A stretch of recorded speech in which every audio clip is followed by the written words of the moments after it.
23, 6, 19, and now match 6. The numbers are 43, 8, 28, 22, 34, 14. Thanks for playing the Pennsylvania.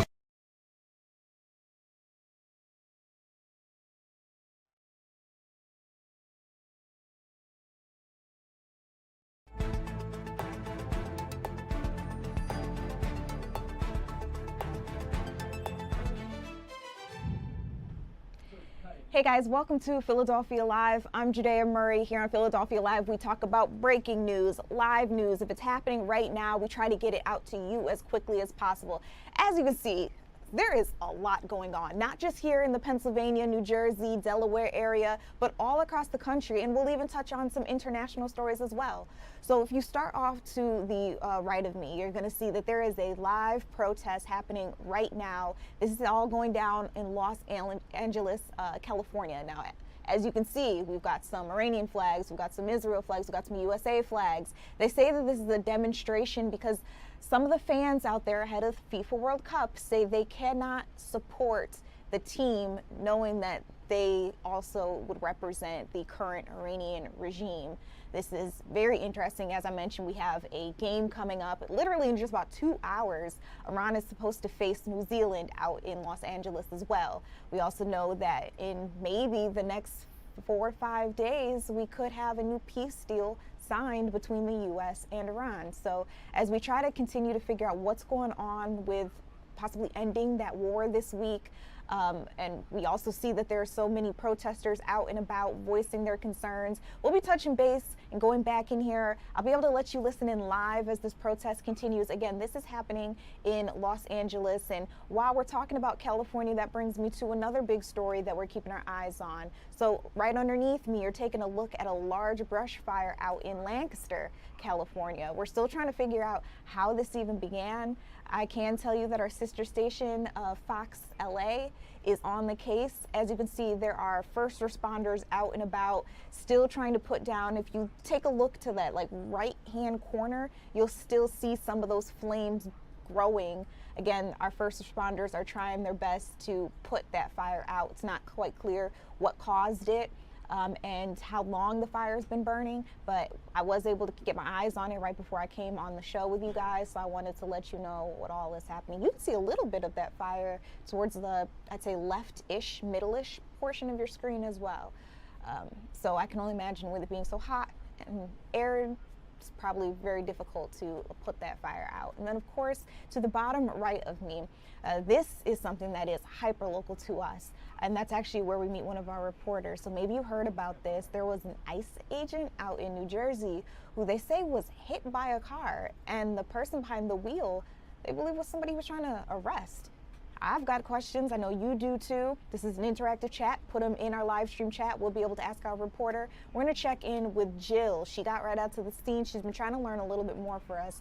Jill, I understand this happened, I think, over the weekend. What have you learned so far? A lot to unpack right now, Judea. We're in Ocean County, Manahawkin, that's Stafford Township.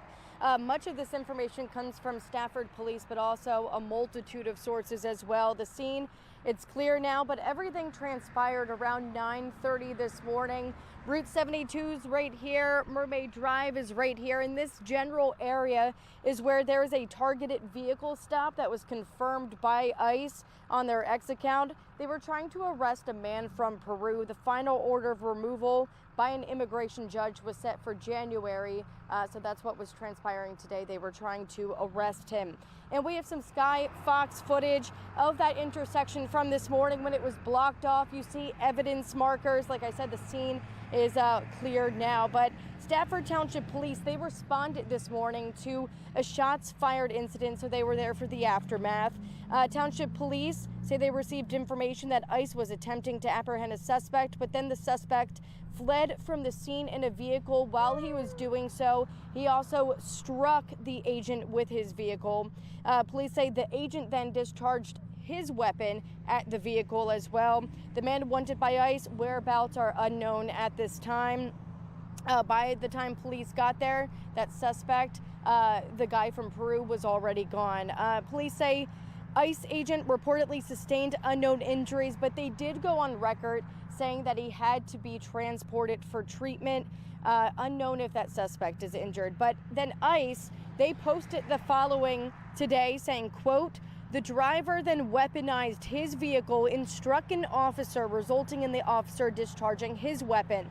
They then went on to say, "There's a pattern of vehicle attacks against our officers. Our law enforcement officers are facing a 3,300% increase in vehicle attacks against them." Again, that's from Homeland Security. They're stating those facts there. Police believe there's no concern for the public at this time regarding that suspect. Stafford Township Police, they also say they weren't involved with the ICE operation. The FBI is now in control of this ongoing investigation of what transpired today, Judea. We also started speaking with people, and not a lot of people want to go on camera commenting about this, but we are getting people here and there just commenting about not necessarily what happened, but just by it happening here. And this one lady that lives not too far from here but frequents this area says, "Hey, it's a pretty quiet area around here. Haven't heard of similar events, but you hear about events like this nationally, and now it has hit home." So she was just kind of surprised and reflecting on that. And we also spoke with another guy who heard the shots this morning. He was at least 18 years old, but just said he heard more than one gunshot today. So that's why you saw those evidence markers on the street. But a lot happened this morning.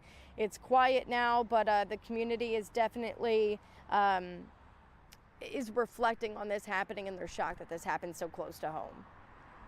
Got you. I mean, I understand our audience, they're coming in, commenting in our live chat. I'm hoping they give us some questions for you.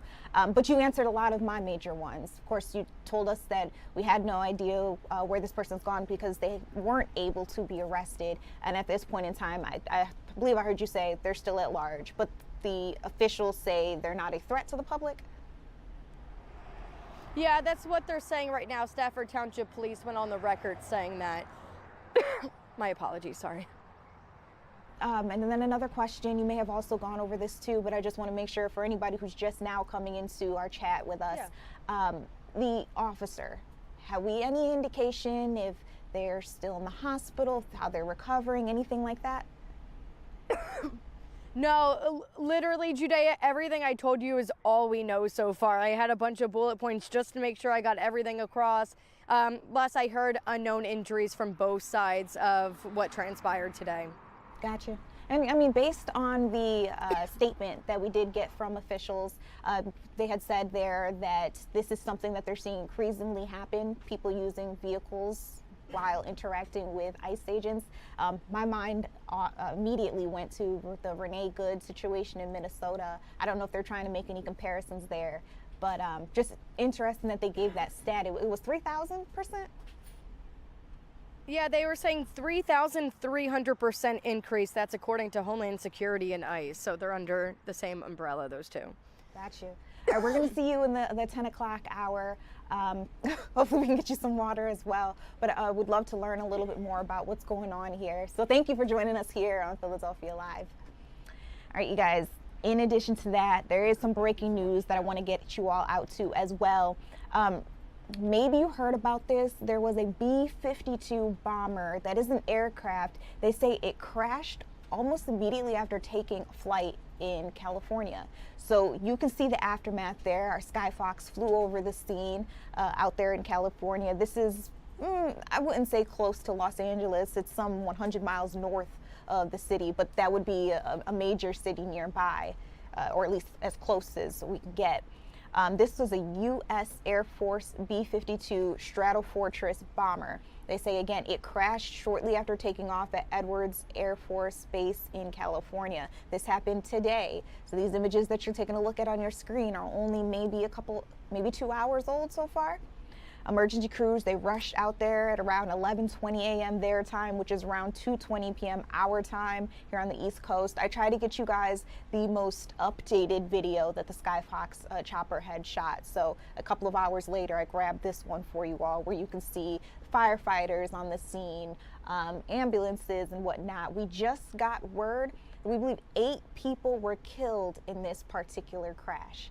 Now, one of these bombers typically holds, I think, 5 people, but they do say 8 people are believed to be dead at this point in time. Now, it's not clear what caused that aircraft to crash, especially so quickly, because as I mentioned, they had just taken off. But obviously, this is still very much so an ongoing situation, an ongoing investigation. You can still see some of the flames in the corners, and you can see a lot of smoke coming from that particular scene, all that charred ground in the area. So again, this took place at the Edwards Air Force Base out in California. It's about 100 miles north of LA. And then another crash that I have to tell you all about, this happening sometime over the weekend. So we're still trying to learn more about this particular situation. It was two helicopters that ended up colliding right over the Rio de Janeiro Sunday morning. All 6 people who were aboard the 2 different choppers have died.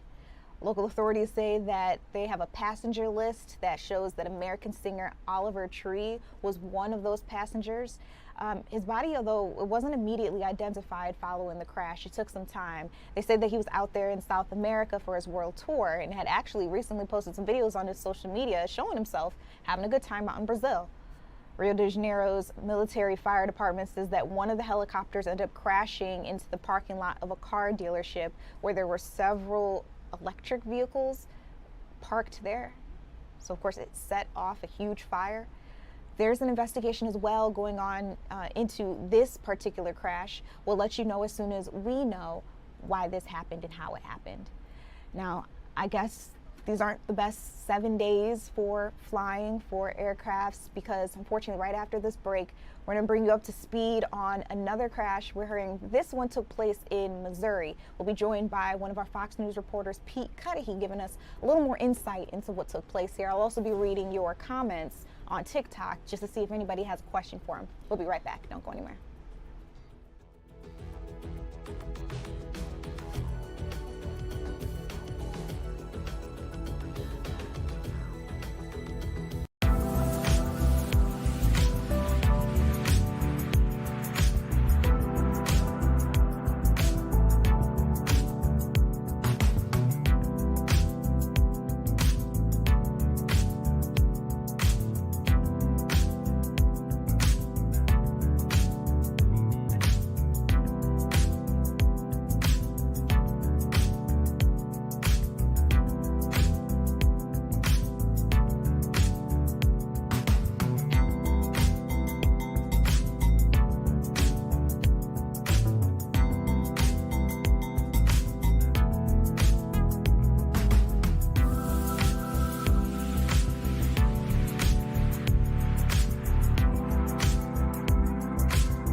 Hey guys, welcome back to Philadelphia Live. I'm Judea Murray. Thank you guys so much for joining me here on our social media live stream chats. We've got one going on TikTok. You can of course also be joining us on YouTube, Instagram, Facebook, all of the things, and of course the free Fox Local app. We got a lot of news to get you out to.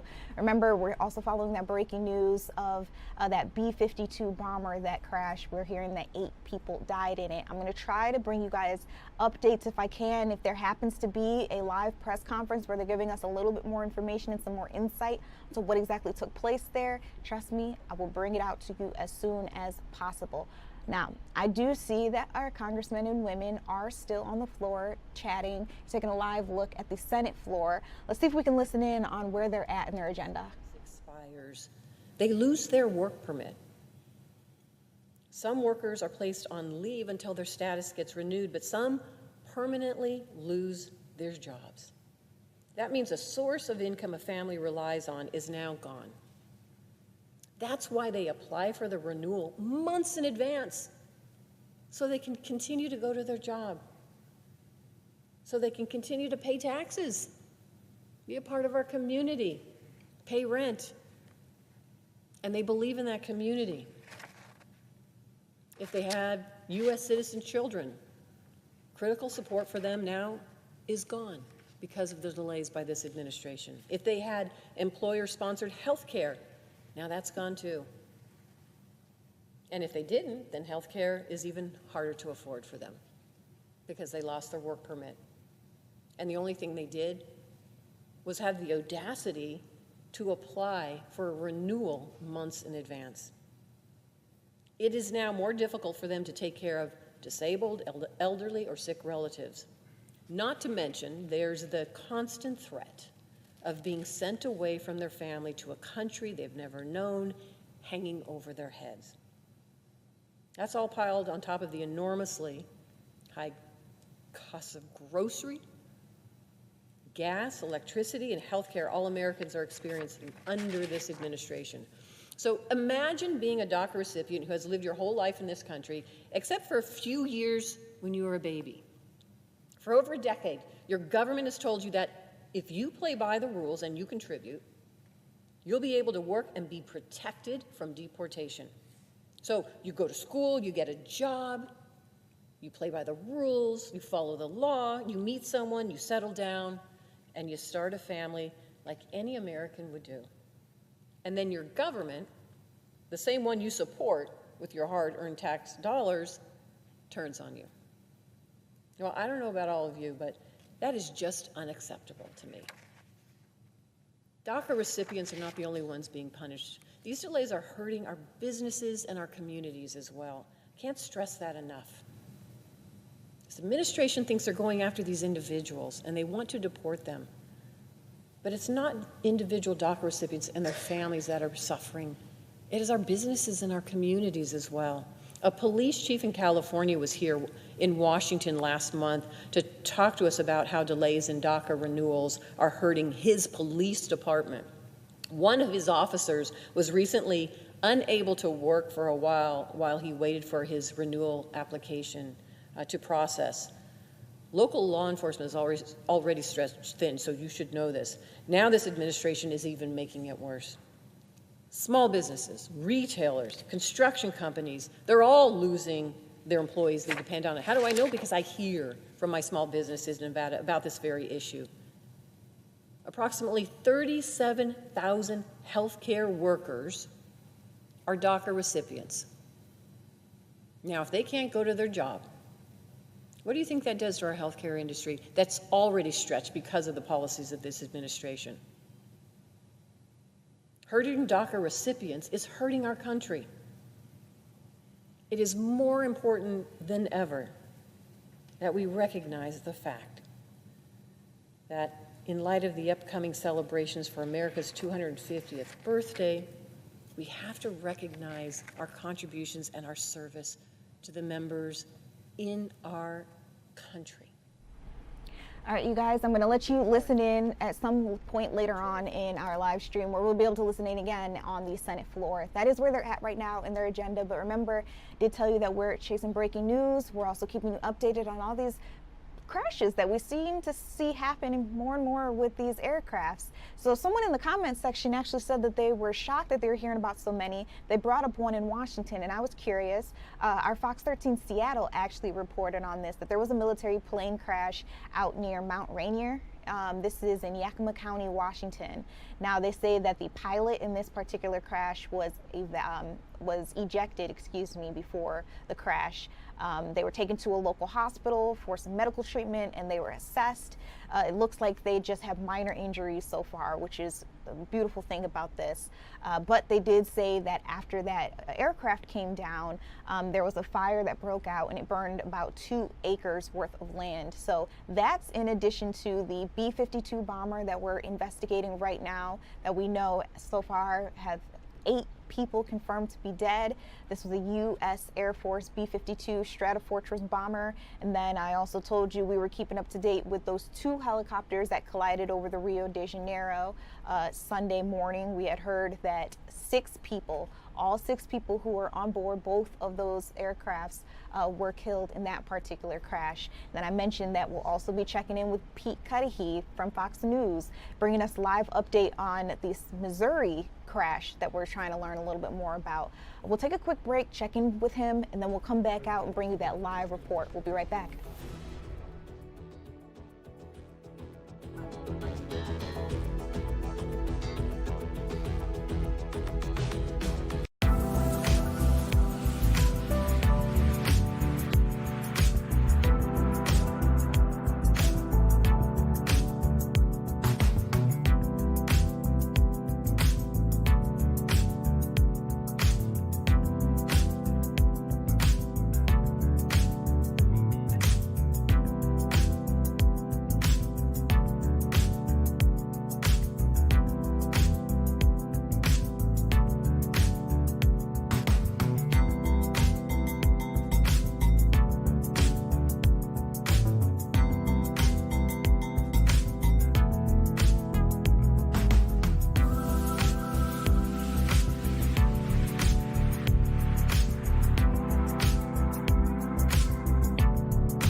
Hey guys, welcome back to Philadelphia Live. Let's get you caught up on this situation we're learning about. It happened over the weekend, according to officials. There was a deadly plane crash that we hear killed 12 people. This one out in Missouri. That's where we're joined by Fox News' Pete Cudahy. He's at an airport in Butler, Missouri, where that plane took off.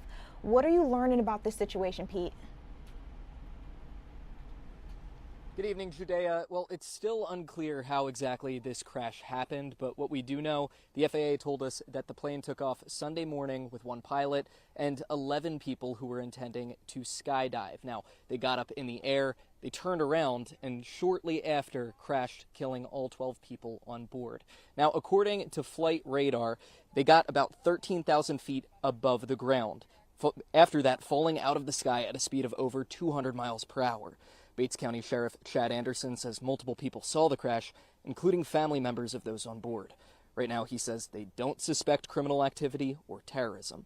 First responders are at the site working to identify bodies, and members of the National Transportation Safety Board have been arriving here in Butler today to lead the investigation. The investigators, like I said, not all are on scene yet. Some are already there. They are documenting the wreckage scene at this time. The plan is for the wreckage, the accident wreckage, to be removed sometime tomorrow and recovered to a secure site for additional analysis at a later date. The company offering the skydives released a statement saying, quote, "This is a devastating loss for everyone connected to Skydive Kansas City and for the wider skydiving community. Our deepest sympathies are with the families, friends, and loved ones of all who were lost." Now, we won't know the names of the victims until all families are informed of what happened, but we do know that the NTSB is working on getting a preliminary report out, and that should be out in the next 30 days. In Butler, Missouri, Pete Cudahy, Fox 29 News. Pete, thank you so much for giving us this update, telling us everything that's happening out there. I know there were a lot of people in our area who were interested. Now, hearing you say that we may not have real details for the next 30 days because that's how long it takes, it's not shocking to me as a journalist because I know these things take time, but I'm thinking with family members, people out there, to not know what really happened. Is it that we're waiting maybe on the black box, or what usually takes up all that time? So what the NTSB said today, they're actually working to clear up the wreckage of the plane. They said that should be done in the next 2 days. They are looking to see if there is a black box inside of the plane, but they say with small planes like this, there normally isn't. Again, they are going to do everything they can to try and see if there was any recording inside of the plane. But basically, the next 2 days, it's getting the wreckage out from the site and taking it all, looking at it as evidence. And then within the next 30 days, they will release a report of their findings. I got you. Now, I feel family members, friends, the probably last thing on their mind is talking to the media. But has anybody come out and just shared how they feel? So personally, nobody has came out and spoken to me today. I just got here today, but I'm sure there are people speaking with other media. Well, our eyes will be on it for the days to come. But again, Pete, thank you for giving us this update. And I have to say, I hear that you are new in our neck of the woods in the Northeast. So just welcome. This is my first time getting to talk to you. I appreciate you joining me on Philadelphia Live. Thank you. Nice meeting you, Judea. All right, have a good one, Pete.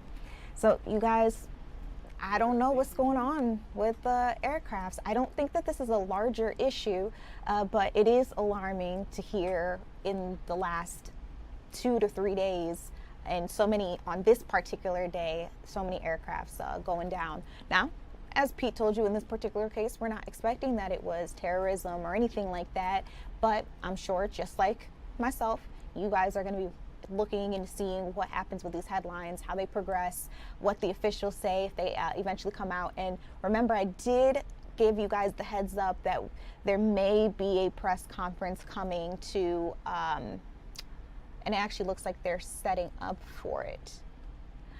California, there was a B-52 bomber that went down like not very long after it actually took off. Again, this happening in California, about 100 miles north of Los Angeles. What we know about the situation so far is that this took place. Let me bring back up my notes, because as I see, it looks like they are setting up the podium there. Emergency crews, they got out to the scene around 11:20 a.m. California time, which if you are joining us in Philadelphia, New Jersey, just anywhere on the East Coast, it would have been about 2:20 p.m. our time.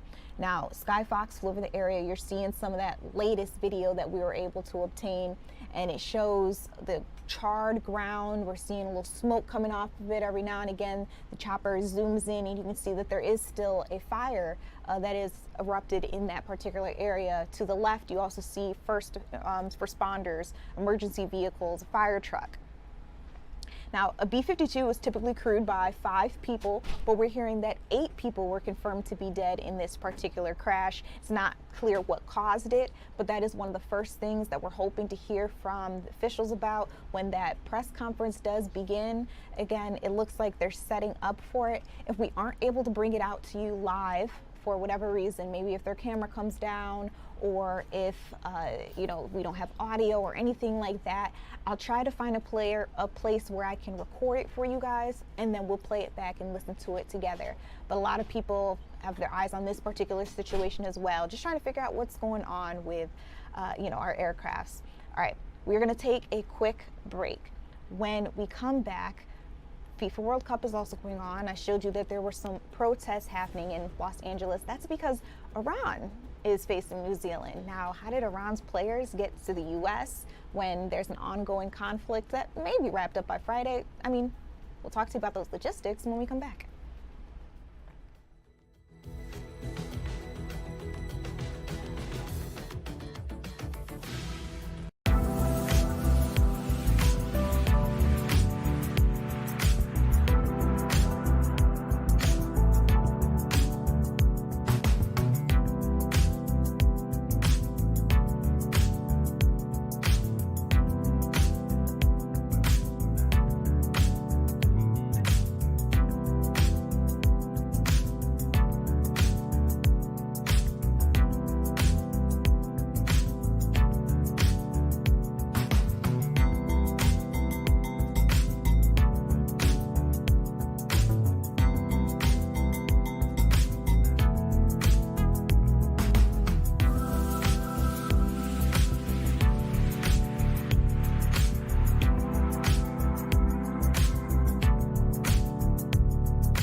Hey guys, welcome back to Philadelphia Live. We'll get back to the breaking news that we have developing as soon as we've got some more updates for you all, but it is also FIFA World Cup. I mean, I don't know if you guys got to get out to some of the games. We had a match here in Philadelphia on Sunday.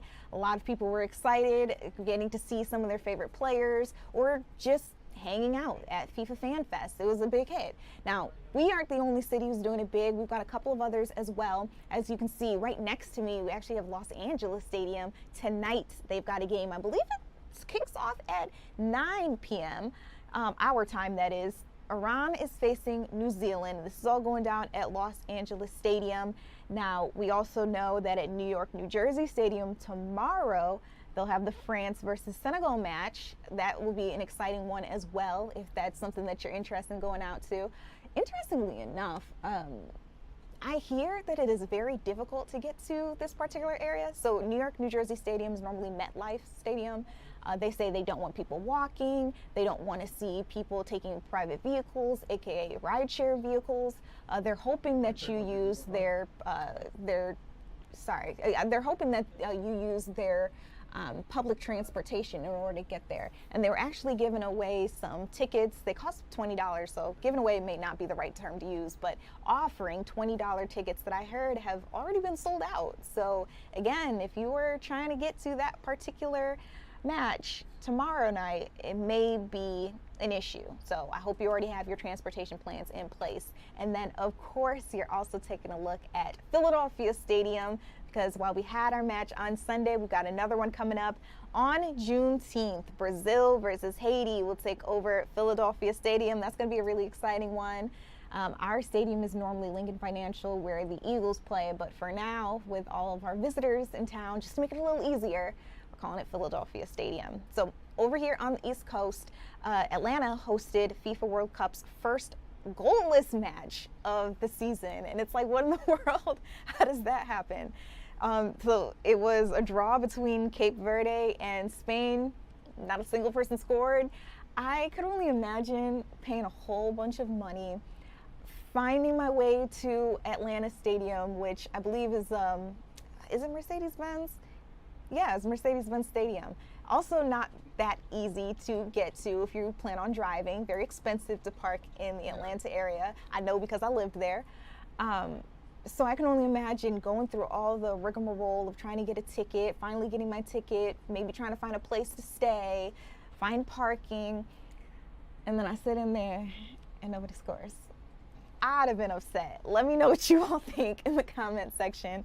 But that happened today. Hopefully we don't see another match like that. I don't want that happening in Philadelphia. The people will probably riot out here. But yeah, there you go. Mercedes-Benz Stadium all decked out, but you can see it's all draped over as well to the Atlanta Stadium.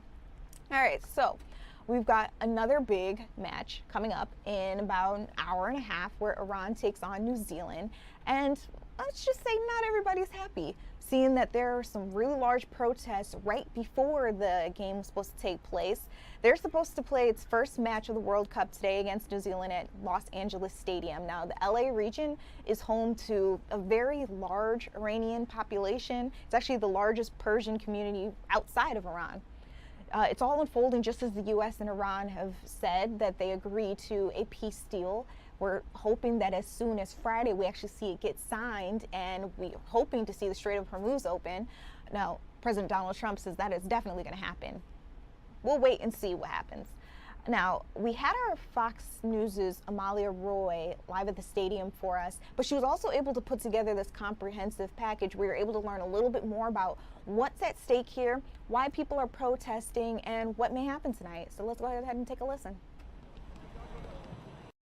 The field is set, and the Iranian national team is ready to play its first match of the World Cup against New Zealand, after changing their base camp from Arizona to Tijuana to avoid visa issues. Once again, I hope it will go well despite the travel problems we've had. I hope it will not affect our quality of our play. About half an hour from Los Angeles Stadium, another team of Iranians is going after its own championship. Arya FC is a recreational team that plays every Sunday at El Camino Real High School in the San Fernando Valley. Most of the players are from Iran, and their feelings on seeing the national team play in the World Cup are complicated. Yes, there is a lot of Iranian people that they are against, but I've told all of them, I guarantee you when Iran scores the first goal against New Zealand, everybody, including you guys, will jump off your seat. Some say they had their own soccer careers before leaving Iran and know some people on the team. I support my country 100%. I support my country team 100%. I love every player. Tomorrow I go to support my team. For others, it's just too painful. They say they can't support a team under the regime's control, especially after a deadly government crackdown against protesters earlier this year. After that, they were, the people, I was expecting those players to just show something, like at least some respect to the people who died for the country. All right. So there you heard it. That was Amalia's reporting for us live from Los Angeles, California. Now, right before we really got into the show, I showed you all that live protest that was taking place outside of Los Angeles stadium, and it was pretty big. We saw a lot of Iranian flags. We saw a lot of Israel flags. We also saw a lot of U.S. flags. And I'm just wondering how all of this is, playing with the psyche of the players, because first of all, just to practice, they have to go to Tijuana, Mexico. They're not allowed to practice here in the U.S. They were brought here a day before the match was supposed to take place. One of the questions I would have asked is, how long are they allowed to stay here after the match? Is it going to be an immediate transportation back to Mexico, back to Iran? I think it's going to be back to Mexico, though. I'm just curious as to how they feel when they're rolling up to the stadium and they see people protesting instead of people there excited. And I'm wondering too, just even though we saw all those people outside, how many more are still going to make their way and fill the stadium? Are there going to be plenty of Iranian American fans? You know, I'm not sure. That would be something interesting to see. That is going to take place, so we'll see a little bit more during that match. Again, I believe it takes place at 9 a.m. 9 p.m. And I'm also wondering too, just all of that traveling. As I mentioned, they were only allowed to come here a day before their match. All of that traveling, could that have an impact on how they play tonight as well? Maybe that's something that I can ask the sports team though, so we can get some more insight. All right, so keep in mind, New Jersey, New York, New Jersey, however you're spinning it. It's so interesting that it's called New York, New Jersey, even though the stadium is in East Rutherford, New Jersey. New Jersey should be first, right? In the name. I mentioned that they had some $20 World Cup shuttle bus tickets that have actually sold out. This is for the France-Senegal match that's supposed to take place tomorrow. So as I mentioned before, I hope you already have a transportation plan in mind. They've already told people they do not want you walking there. They're saying you actually cannot walk. They're saying they don't want you to take certain ride shares because there's not a specified drop-off location. They wanted you on one of these shuttle buses or taking public transportation like New Jersey Transit or even Amtrak. But this makes it a little more difficult. So if you do plan on getting out there, if you guys are live in our chat, please let me know right now. You actually drop a soccer ball emoji in the chat. And then tell me how you plan on getting there. Were you banking on the shuttle bus? Do you already have a shuttle bus ticket? Like, you know, how is that going to work for you all? Meanwhile, I want to check base with Alex George, one of our reporters, talking to us about how Philly's handling things. Because as I talked to you about Atlanta, expensive to park. I talked to you about New Jersey. They're saying they don't even have the tickets available for you to take the shuttle bus. Somehow it seems that Philadelphia did things right. Alex, how do we explain ourselves? Well, I think that's a good thing. I hope we don't have to over-explain, but so far so good here. We talked to lots of fans. We even talked to some of those Ecuador fans who were around for those pre-celebrations yesterday before the game, and listen to what they had to say. It's really nice, just seeing different communities come together. We actually took the train down here, yeah, and it was actually great, yeah. Beautiful city, really impressive, historical city from the U.S. First time in this place, I'm in love. He said, Jude, did you hear that? He said, I'm in love. So that's a pretty good sign. And we also talked to the folks over here at FIFA Fan Fest. They said everything went smoothly. They're excited for new fans to come in as this continues because, you know, we've still got 3 more weeks of this. And they said one thing they're really priding themselves on is that this experience is free. Obviously, you can come and you can spend money, but you don't have to spend a penny just to get in and be here, hear the music, the entertainment, watch the games. And that's something they're really proud of here in Philadelphia that they don't have at every place that is having the World Cup in their city. Gotcha. I mean, I had to ask, just to play devil's advocate, while we focus on all the positives, is there anything any of the fans say maybe we could have done better, or they were hoping to see this but maybe didn't get it, or has everything just been, we're just happy to be here? You know, I did ask those questions, and I was given a surprising amount of praise for Philadelphia cheesesteaks, and I just kept saying nothing else. I asked about SEPTA, and surprisingly, no. We interviewed about 8 people today, and nobody had any notes on that. So, color me shocked.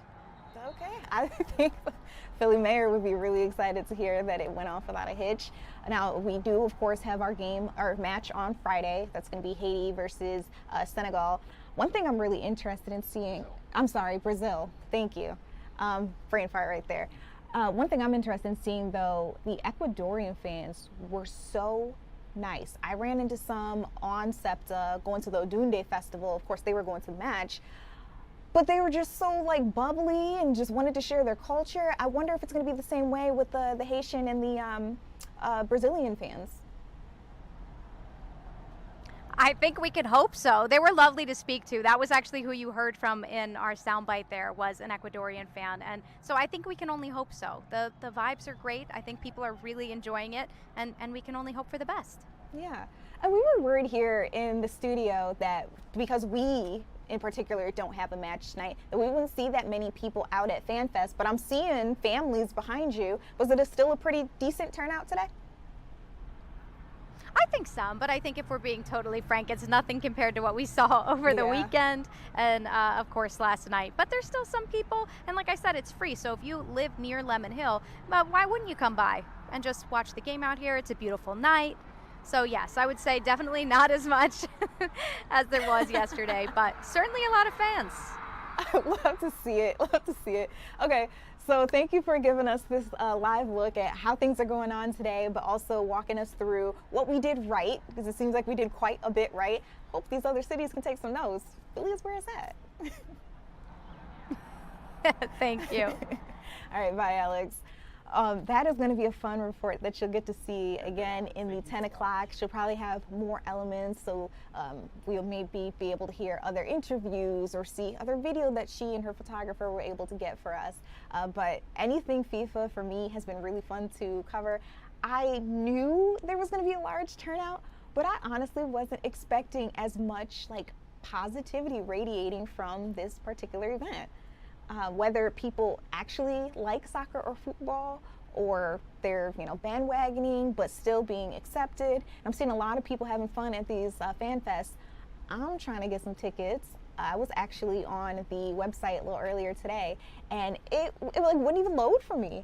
I don't know if anybody else is having that problem too. The tickets are free, but I was trying to see if I could get into the Juneteenth event or if I could go the next day, and yeah, it didn't even load for me, so I'll have to try again. Let me know if that's been happening to you guys too. Now, still ahead, while I'm talking about Juneteenth, I want to show you a couple of different options of things that you can get out and do, whether it is on Friday itself or maybe a little beyond. I'm hearing that there's a local nonprofit that's offering a free fun event that'll get you out sweating, it'll get you out working, but more importantly, it's for the kids. We'll touch base on what's going on there for Juneteenth when we come back.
Hey guys, welcome back to Philadelphia Live. I'm Judea Murray. If you were looking for something to do this Friday, which is also Juneteenth, I hear that the Please Touch Museum actually has a Juneteenth inspired event. So you can get out, bring the little ones out. This is at Fairmount Park's iconic Children's Museum, has a special programming day planned. So that's an option. I believe it starts at 9:30 a.m. It goes all the way until 4:30 p.m. There are going to be art workshops, story times, plenty of activities. But if the kids have a little bit more energy and you want to save some money because it's all free, I encourage you to check out the Legacy Youth Tennis and Education. This is a local nonprofit in our area. And joining me right now is Coach Gabe Knowles. Gabe, first of all, thank you for making some time for us here on Philadelphia Live. I appreciate it. Thank you for having me. Okay, so talk to me a little bit more. If a parent wants to bring out the little ones or a guardian, what exactly does this entail? So this event is going to take place this Friday at 5 to 7 p.m. It's going to be at 4842 Ridge Avenue at Legacy Youth Tennis and Education Center. What we're going to be doing, we're just going to have some live tennis. We're going to have some games, activities, art, dancing, music, food trucks. I hear there might be a bouncy house. I'm not sure. I'm excited for that. So far, we have over 200 people RSVP so far. 200. First of all, you had me at Bouncy House. Don't get my hopes up if it's not true, but that sounds good enough to me. Okay, it's food trucks. You said there are going to be other events. Is this also an opportunity, like let's say you don't know anything about tennis, not even how to hold the racket. Is this an opportunity to learn as well? 100%. We're going to have a lot of coaches that are on staff, some that work with high performance players that are top 100 in the country. We have some people that will be working with people who might be beginners. We have adult coaches, junior coaches, all ages. I hear you're a coach yourself. How did you get into it? What makes you want to keep going day after day back to that particular place and keep working? So tennis has been in my family for a very long time. My mom played in college. My uncles, my grandparents, I've been playing since I was 4 years old. I played at Howard University for 4 years. And after college, I kind of didn't want to leave the sport.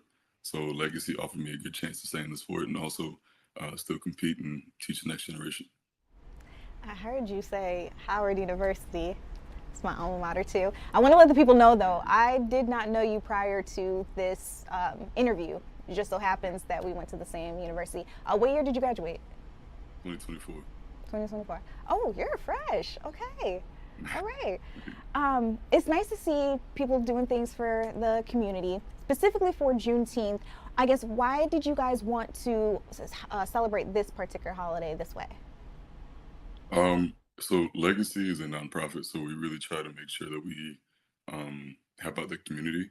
And with the recent successes on the tour, WTA and ATP, there are a lot of young Black tennis players that are on the rise that are making some pretty good waves.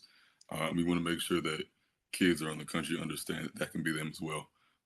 Francis Tiafoe, for instance, actually trained at an NJTO in Maryland called JTCC. He's now top 20 in the world. He started off as a kid who never picked up a racket, and now he's doing pretty good. So we want to make sure that that's highlighted as well. Yeah, pretty good.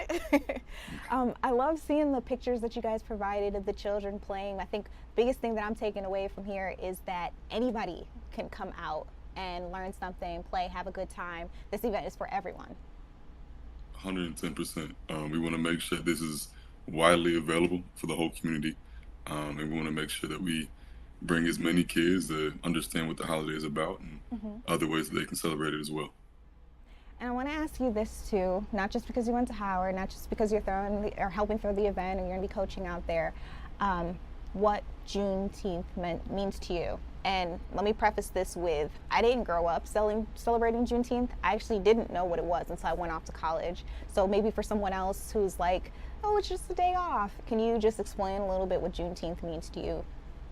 100%. To me, it's a true Independence Day. July 4th might not be for everybody. At that point in time, there were a lot of people who were still enslaved. So Juneteenth to me is true freedom, right? I mean, obviously we're still fighting for a lot of things and things might not be going the best as of right now, but we still have what we have and we want to make sure we keep fighting for more. So to me, it's a very deep holiday for me and my family.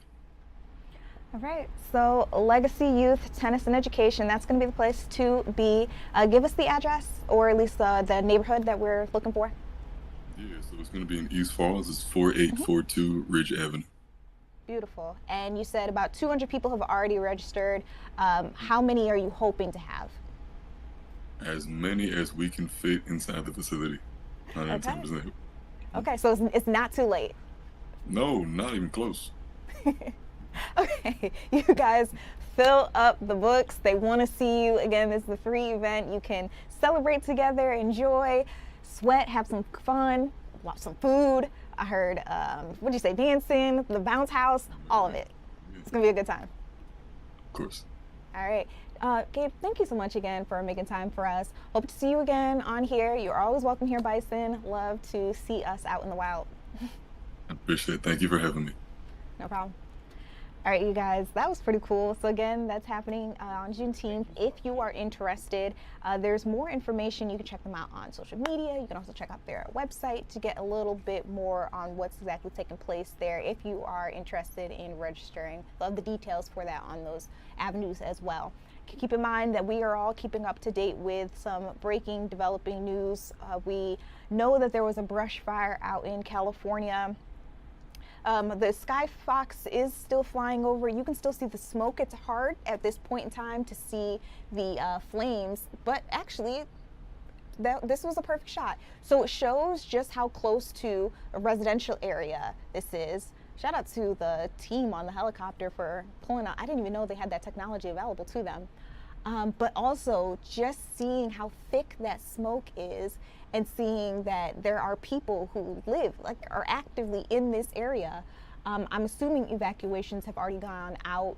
Last check, there wasn't that much information available to us from our sister station. So I'm still trying to learn what caused this brush fire, how it has spread so quickly, what the plan is for the people who live in the area. But as soon as I have that information, I'll try to bring you on out to it. I also want to let you know we're keeping up to date with this B-52 bomber that we heard crashed almost as quickly as it took off. Now, you're taking a look at some video that our Sky Fox in this particular part of California was also able to gather for us. You can see that the ground is just completely singed, charred. You're seeing emergency first responders out there on the scene. They were trying to put it out quickly, but you can still see in some spots there were still some flames. So just trying to figure out what caused this. If there was like a malfunction with the technology on the plane, if it was user error, we don't have that information just yet, but I can tell you they have confirmed that 8 people were killed in this particular situation. Now, in aircrafts like this, usually we'll wait and hear from NTSB. They're able to give us better insight on what took place. They're usually able to look at what's called a black box and figure out when exactly something went wrong, what went wrong, and then they're able to get that out to the public. So far, we don't have any word just yet on that. There was supposed to be a press conference. I'll be checking in during the commercial break just to see if our sister station was able to put together a cohesive, hey, here's what happened, here's what they said, if that actually took place already or not. And I'll come back after this break just to give you that update. So we'll be right back. Don't go anywhere.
Welcome back to Philadelphia Live. I'm Judea Murray. Raise your hand. I guess we all survived the heat wave. Yes, the third heat wave here in Philadelphia. Absolutely wild that we're already this far into things and summer really just began. Well, that also depends on who you listen to when it comes to the start of summer. I listen to my meteorologist. So let's check in with Scott Williams. Scott, we got a live report out from FanFest in Lemon Hill. This is the perfect night to get out there. It's so nice.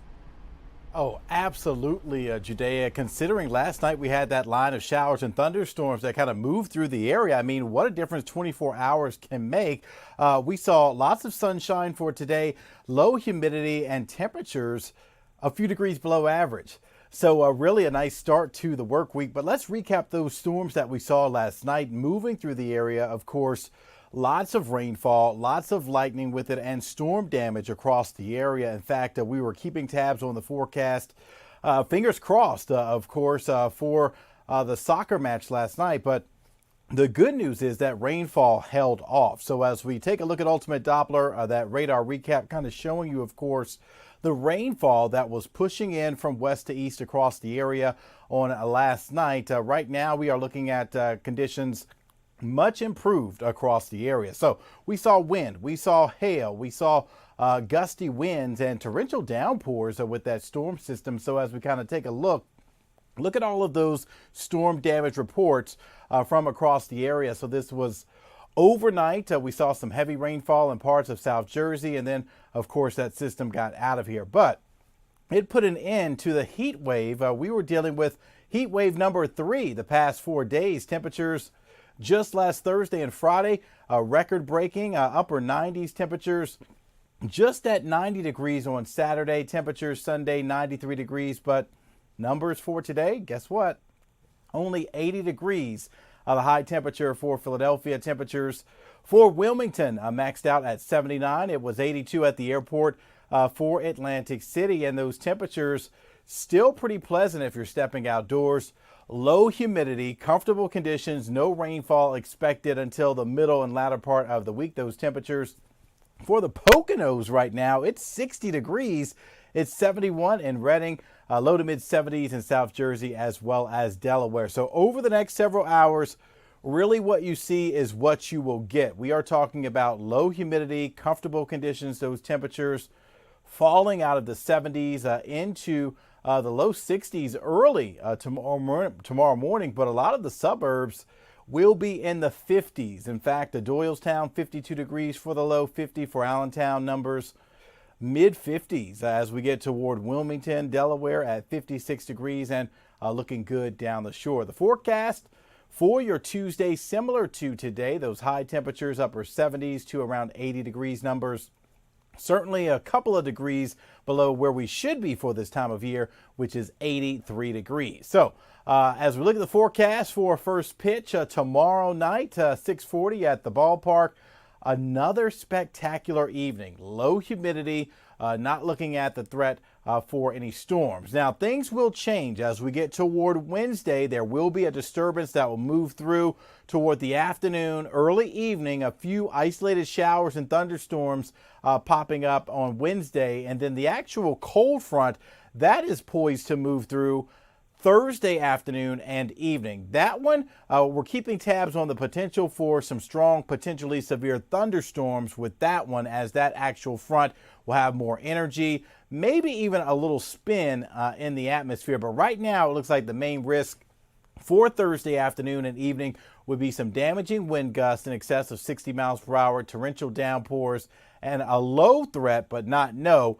for a brief spin up of a tornado. But right now, as I mentioned, the main threat will be damaging winds, some localized flooding, and then low but not no threat for a brief spin up of a tornado. And yes, that will set the stage for a nice Friday at the Philadelphia Stadium. Those temperatures will be topping out in the 80s, and then it's going to be less humidity, kind of similar to what we saw today across the area, just very comfortable for any type of outdoor activity. Juneteenth this Friday as well, setting the stage for a nice start to Father's Day weekend. So over the next several days, You can see those temperatures, low 80s Tuesday, Wednesday, maybe a pop-up storm. And then by Thursday, we're back into the pea soup. We're looking at temperatures moving into the 90s, hazy, hot, and humid. That actual front will provide more lift in the atmosphere and produce some strong, potentially severe thunderstorms. But then by Friday, low 80s, looking great for the World Cup. Father's Day weekend is coming up. We're looking at temperatures for Saturday and Sunday, topping out in the mid to upper 80s, and then another rainfall chance as we get toward Monday of next week. Judea, back over to you. Scott, looking at your 7-day, it looks like Mother Nature actually had some empathy and some sympathy for the dads, because we got some nice weather for them if anybody was planning on getting out there on the grill. I know I was a little worried when we kept seeing rain. Yeah, well, you know what? The forecast is trending better and better for us fathers to get outdoors and do some work on Father's Day. Get the backyard ready. First, you got to cut the grass. You got to get, the lawn ready. Then you got to get the grill ready. So. Now, Scott, these men out here, they don't cut grass anymore. Well, maybe I'm just looking at the wrong places. I cut grass. Good. Well, you're also a classic man. I'm talking about like I won't even get into it. This is going to turn into a whole different platform. I do have a question for you, because I want to be fair. When it was Mother's Day, I asked the women, I asked Kathy, how would you actually want to spend Mother's Day? So I want to ask the dads too. If you got to choose how to actually spend your Father's Day, would you want the kids to leave you alone? Do you want to go out to dinner? What do you want to do? You want to do some lawn? It's actually funny. I think I would prefer to just chill at home and actually grill outdoors and just have my family around me and just relaxing, good times, good memories. So, grilling's not a bad idea, and it gets my approval. Okay, that sounds good. That actually sounds really peaceful as well. I love a good cookout. Everybody here knows that. I talk about food all the time. What are you going to bring? What you going to bring? Ooh, I'm known for a good pasta salad, because I can't go wrong with the pasta salad and the drinks. Okay, I love pasta salad. Great. You use elbow noodles or you use the spiral? You get fancy with the tricolor noodles? Yes, the tricolor rotini. You know the tricks. Okay, you can come. Thank you. I know everybody always asks, like, who's bringing the potato salad or whatever. I don't eat potato salad anyway, so it doesn't matter who brought it. I'm not going to eat it. Well, I'll take some of your pasta. Appreciate you. All right, so that's been Scott goofing around with me. I love being able to negatively influence my coworkers. So thanks for goofing off with me. Now, there are a lot of things in the world of sports. We've been talking about FIFA World Cup almost all show long. That's not going to change. Iran, New Zealand, that game starts at, I believe, 9 p.m. our time out at Los Angeles Stadium. But we got a couple of different things cooking in our area as well. One of the big things, if we could take a live look at the score, I know the Phillies are playing the Marlins right now, and it looks like we're actually up, you guys. 3-0, not bad at all. Looks like we're in the middle of the 5th. That's definitely gonna be one thing that I want to ask our sports team about. But as it pertains to World Cup stuff too, there are a lot of different headlines that I'm seeing coming out of these different matches. For one, I saw on social media a lot of people were surprised, I guess, after one of the matches to see the Japanese team actually got up into the stands and started helping clean. And I don't think this is the first time that we've seen them do something like that either. I don't know if it's a cultural thing, if it's just they've got great sense and manners thing, but it's really nice to see, and a lot of fans were talking about it. Again, that is one of the headlines that I was seeing going around on social media. Also, another thing I was seeing on social media, Ecuadorian fans had a little too much dip on their chip and thought it would be a good idea to put a jersey on the Rocky statue. Little do they know that that is a very well-known curse here in Philadelphia, and so unfortunately their team did not win. It'll be interesting to see if other teams come here. They're excited, want a viral moment. Will they do something similar? Because I imagine a lot of them not following American news to know that this is something that happened. I wonder if we could see that happen again. I don't know. But I want to bring in now Breland Moore from our sports team. Breland, you were on the Fantastic Sports Show earlier. Any themes coming from the show that you want to bring on here? Hey, Judea, I can't hear you at all. I've been trying to communicate with our folks in the control room that I can hear programming on actual Fox, so I can't hear you. I'm assuming you're asking me about the Phillies. Okay, yeah, we can just hand sign, like Helen Keller. So anyway, yeah, so the Phils are home today. It was really great. So Gabriel Rincones Jr. is making his Citizens Bank Park debut this evening. He, remember, was that rookie that was called up in the Adolis Garcia issue when Garcia left with the injury. He was one of those who came up and tried to fill that depth spot. So really great for him. He homered in his Citizens Bank Park debut, and currently, as you just saw there, the Phils are leading. So that's really awesome to see. Hopefully they keep it going, and hopefully this can be a series that maybe turns things around for Trey Turner. He's been struggling a lot lately. And there has been some discussion of potentially benching him. That was actually our go vote this evening of whether or not he should take some time to get his mentals correct. And the majority of people in our go vote said yes, that might actually be best for him. For example, 1 for 6 on Saturday during Saturday's game. So yeah, hopefully we can see him turn things around as well. Definitely would like to see that too. Somehow, some way, you knew exactly what I was getting at. So thanks for picking up the question. Can you hear me now though? I still can't hear you. I'm still hearing programming on what's going on Fox 29, actually. So I'm gonna guess, I feel like we're making like hand signals. Are we gonna do World Cup or? Hold on. Like, we're gonna join you. That's what we're gonna do. Okay, perfect. Okay. Beautiful. Yes, I do want to know all things World Cup. Okay, we're all beautiful. keeping tabs on everything that's happening. I'm sure. Do you need the box? Yes, I'm a little short. Okay. See, this is what goes on. It really is behind the news. Yes, absolutely. We got a great. Now I'm your height. Yeah, perfect. Okay. Yes, I want to know about World Cup. Pretty soon we're going to see Iran take on New Zealand. Have you been seeing any of the headlines coming out of that? Yeah. So it's going to be really. It's an interesting matchup, I think, for prime time. Not two of the, how do I say this nicely, and marquee teams. But you never know. I think today was really, really interesting. All 3 games, I believe, have ended up in draws. And the one that's the most interesting is that Spain-Cape Verde game. Spain is the heavyweight, or one of the heavyweights to win this whole entire thing. It's basically them and France. And they're actually who I picked to win.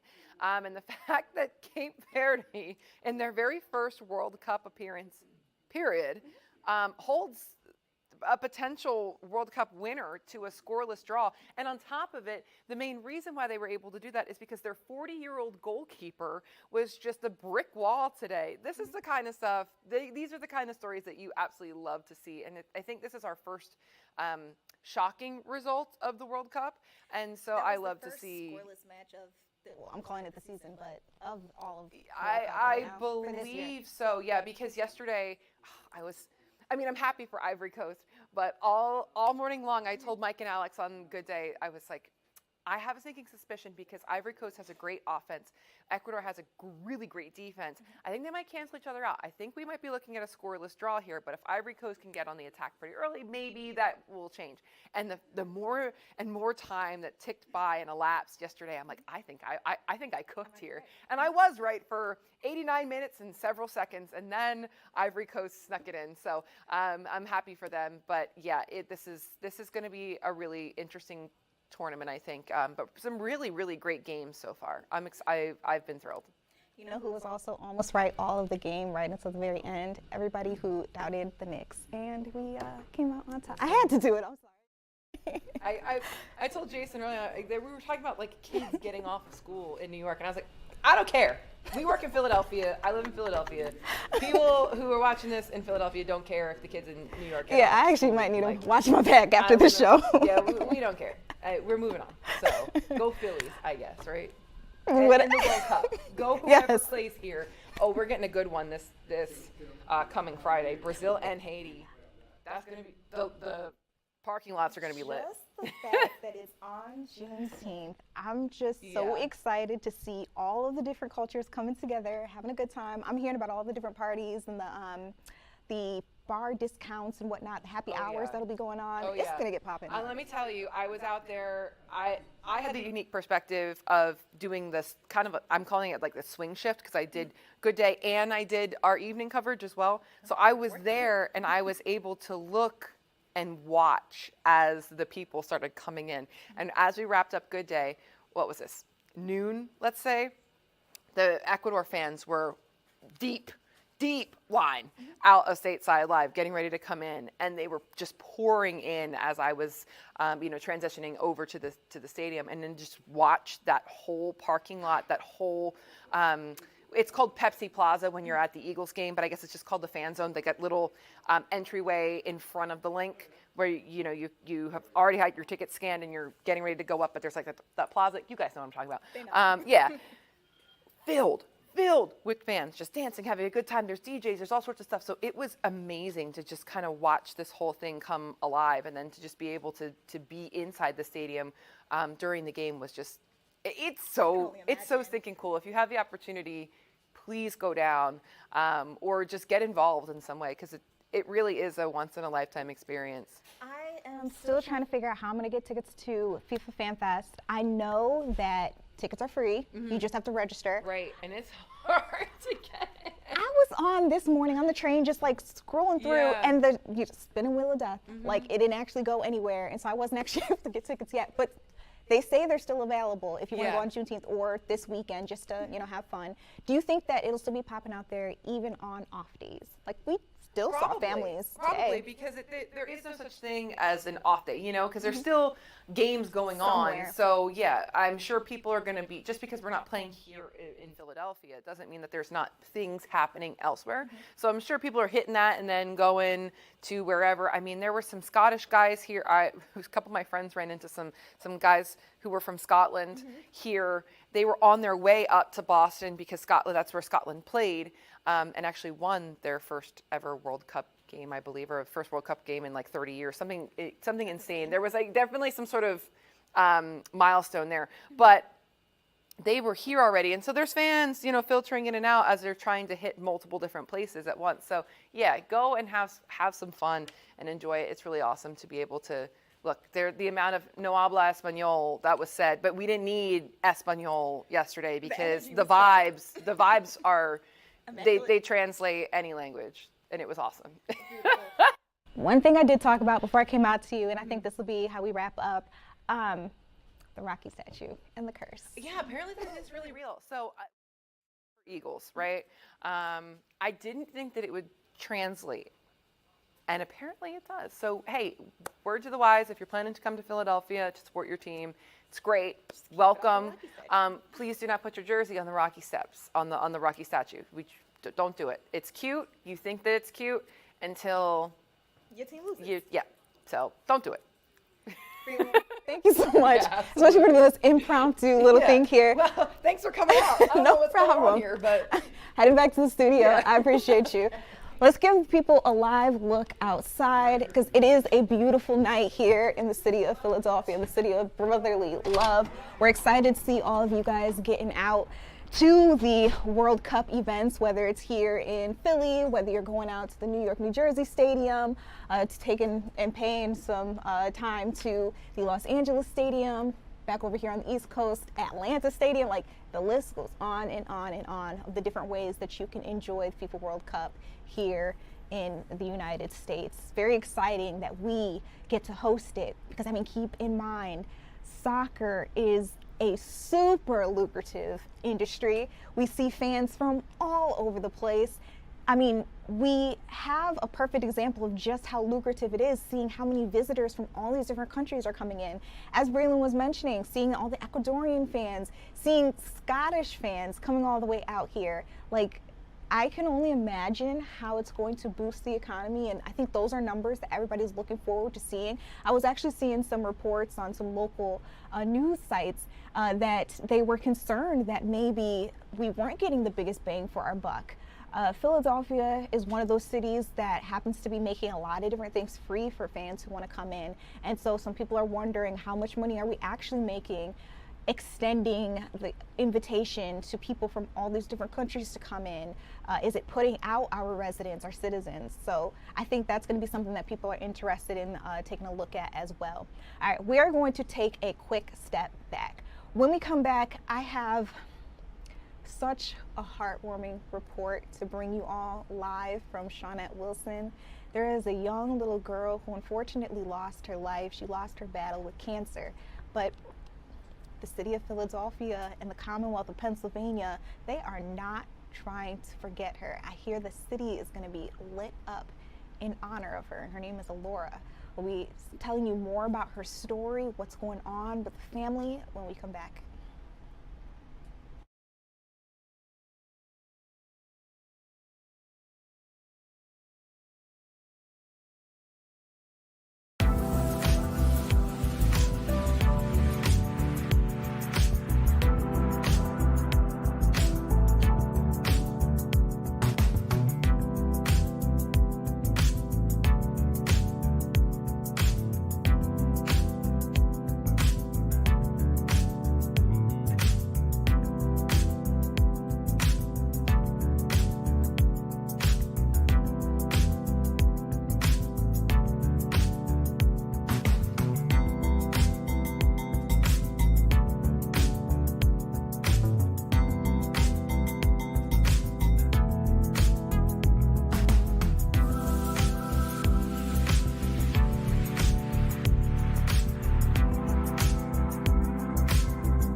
Welcome back to Philadelphia Live. The live part of the name of the show means that we are able to bring you live coverage. We bring you breaking news, but also keep in mind that this is not your regular newscast.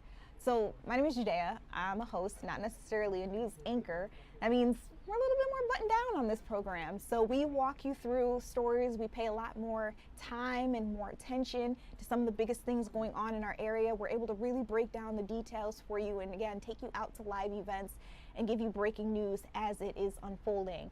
This also means that we've got a live interactive chat where you guys, I already see, have been talking amongst yourselves. We've got some questions, we've got some comments.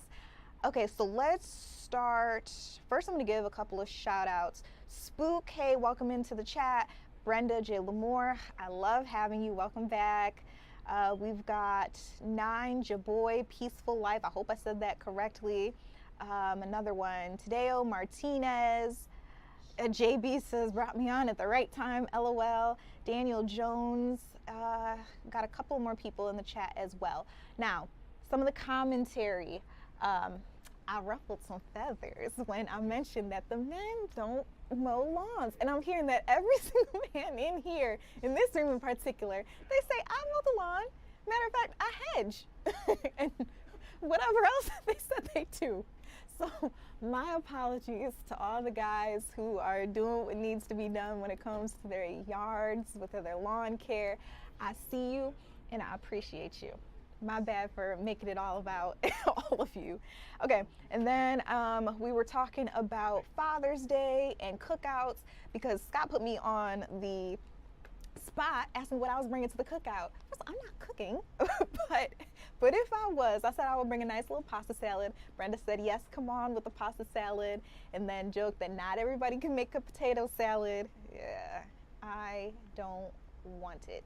I hate it. Brenda said, you're the hostess with the mostest. I appreciate you so much.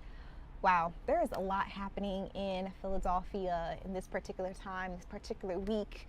Juneteenth is coming up, knowing that Father's Day is right around the corner. And then before we know it, it's going to be July 4th, America's 250th birthday. And we are right in the heart of it, where really everything began. So it's going to be the place to be. We, of course, also have a FIFA World Cup match this Friday. If you guys are interested, it's going to be a good one. So, yeah, a lot happening.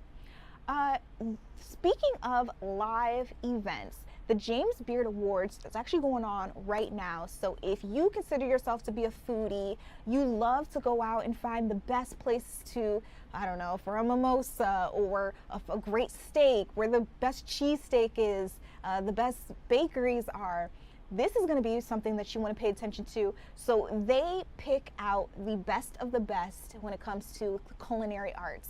That could be bakers, cookers, restaurateurs, people who own restaurants. Everybody gets their flowers here. They see people from all across the country, and quite a few people from our neck of the woods are actually nominated for some of the awards. You can actually see someone just won one. I believe I saw that this woman up here is from California. I hope I got that right. I was trying to take a quick look right before she began her speech.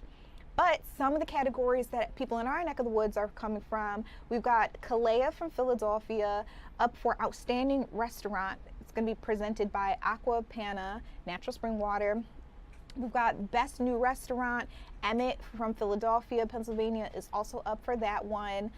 Facing some heavy hitters, if I do say so myself, so good luck. We've got Outstanding Pastry Chef or Baker. Justine McNeil from owns Fior in Philly is up for that particular award. For Outstanding Bar, we've got the Lovers Bar at Friday, Saturday, Sunday. Again, this is also in Philly. For Best Chef from the Mid-Atlantic, so that could be DC, Delaware, Maryland, New Jersey, Pennsylvania, Virginia, Omar Tate and Sybil St. Aud Tate. They own Honeysuckle, and that's here in Philadelphia. And then for Impact Awards, one of the potential honorees, I believe they actually did win this one, John Bon Jovi Soul Foundation, which is based here in Philly. And I actually didn't know that. I thought it was based in New Jersey because they do a lot of great work out there. But since 2016, we know the Bon Jovi Foundation, John Bon Jovi Foundation, has actually worked to break the cycle of hunger, poverty, homelessness. To this very day, they have provided support for almost 1,000 units of affordable and supportive housing in 12 different states. That's affecting 12,000 more people, thousands of people. So congratulations to them on winning the Impact Awards. They're one of the honorees, as I mentioned, and then good luck to everybody who's going for a category. I want to know who wins the Best Pastry Chef. I love a good sweet. Let's listen into this young lady's acceptance speech. And on a final note, a big thank you to all of the incredible women making things happen in all of the kitchens worldwide.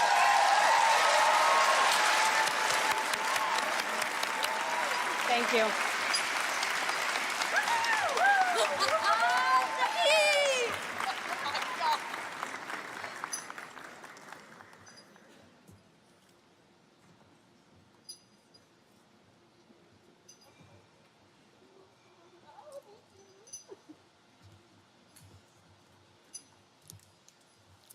So exciting. And now for a category that is very near and dear to my heart. I won this award back in 2018, and it was such an important milestone in my career, as I know it has been for so many others. And I have so much respect for all of this year's nominees for Best Chef Northeast. They are David DeStassi, Materia Ristorante. Evan Hennessy, Stages. Thomas Takashi Cook. Izakaya Minato. Paul Tremblay, Fancies. Derek Wagner, Knicks on Broadway.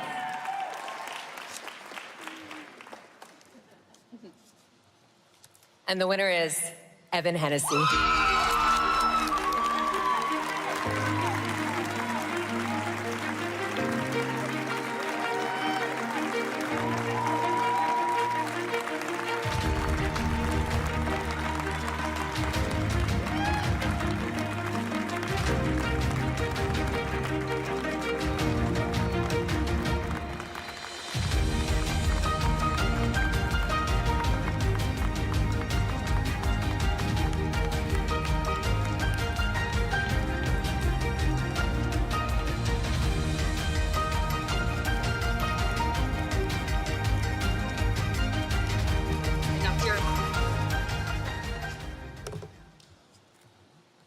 Wow, wow, wow, wow, wow, wow, wow, wow.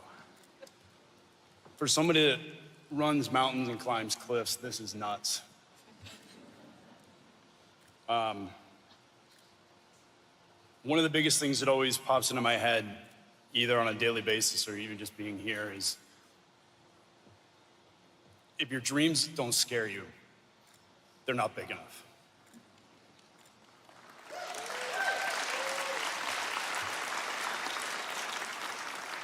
I think that's what got pretty much all of us here into this room. Even to be standing up here with you guys, I mean, every person here that has ever been here, that's ever walked through that door and will walk through that door is a true inspiration to me. Always will. You're holding the knife with me when I'm on the cutting board. You're typing when I'm on the keyboards. You're running with me when I'm on the trails. And you're climbing with me when I'm on the rocks. So many people to thank. James Beard Foundation, thank you so much for carrying on this great tradition. My team who is with me right here, they get a round of applause.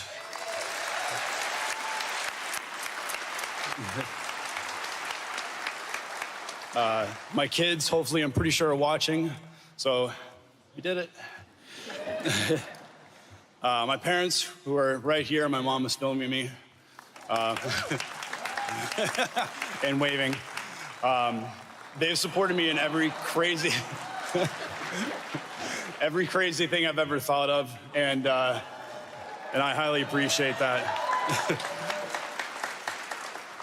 And of course, my 3 dogs. Huge shout out to the entire community of Dover, New Hampshire. I hope you are watching right now. We may be 34,000 people, but damn, we are big. The fact that we all get to work together every day as a community, as an industry, is beyond inspiring to me and always will continue to be. I stand here and I represent small businesses in small towns, small farmers, the fishing industry, the fisheries, the foragers, the people that do the hard work before we even get to see the food. There's the music. I don't even know. I wrote a bunch of stuff, but I can't read any of it because I don't have my glasses. But thank you guys so much. Thank these guys so much. I love you all. Thank you.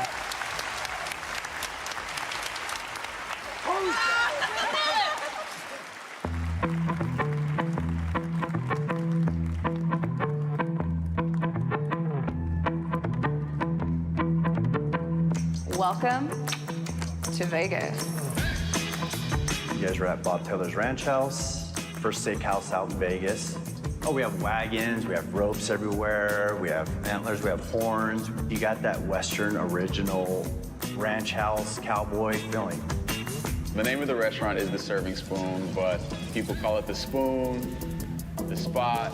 People walk in and they're saying, like, it feels like I'm at my aunt's house or I'm at a family reunion, and that's exactly the feeling that we want everybody to have when they come in here. I'm David. I'm second generation. No, I'm David Mink. Take 4. My father started this restaurant. We've been around for 50 years. The tagline that my father brought on when he opened, eat oysters, love longer. Welcome to Johnny's Cafe, Omaha's original steakhouse. This is our 548th wine tasting. We're the third generation. Our grandfather founded the restaurant in 1922. I think when you dine at Johnny's, you kind of can feel the history. Over 100 years they've been here. I mean, who does that?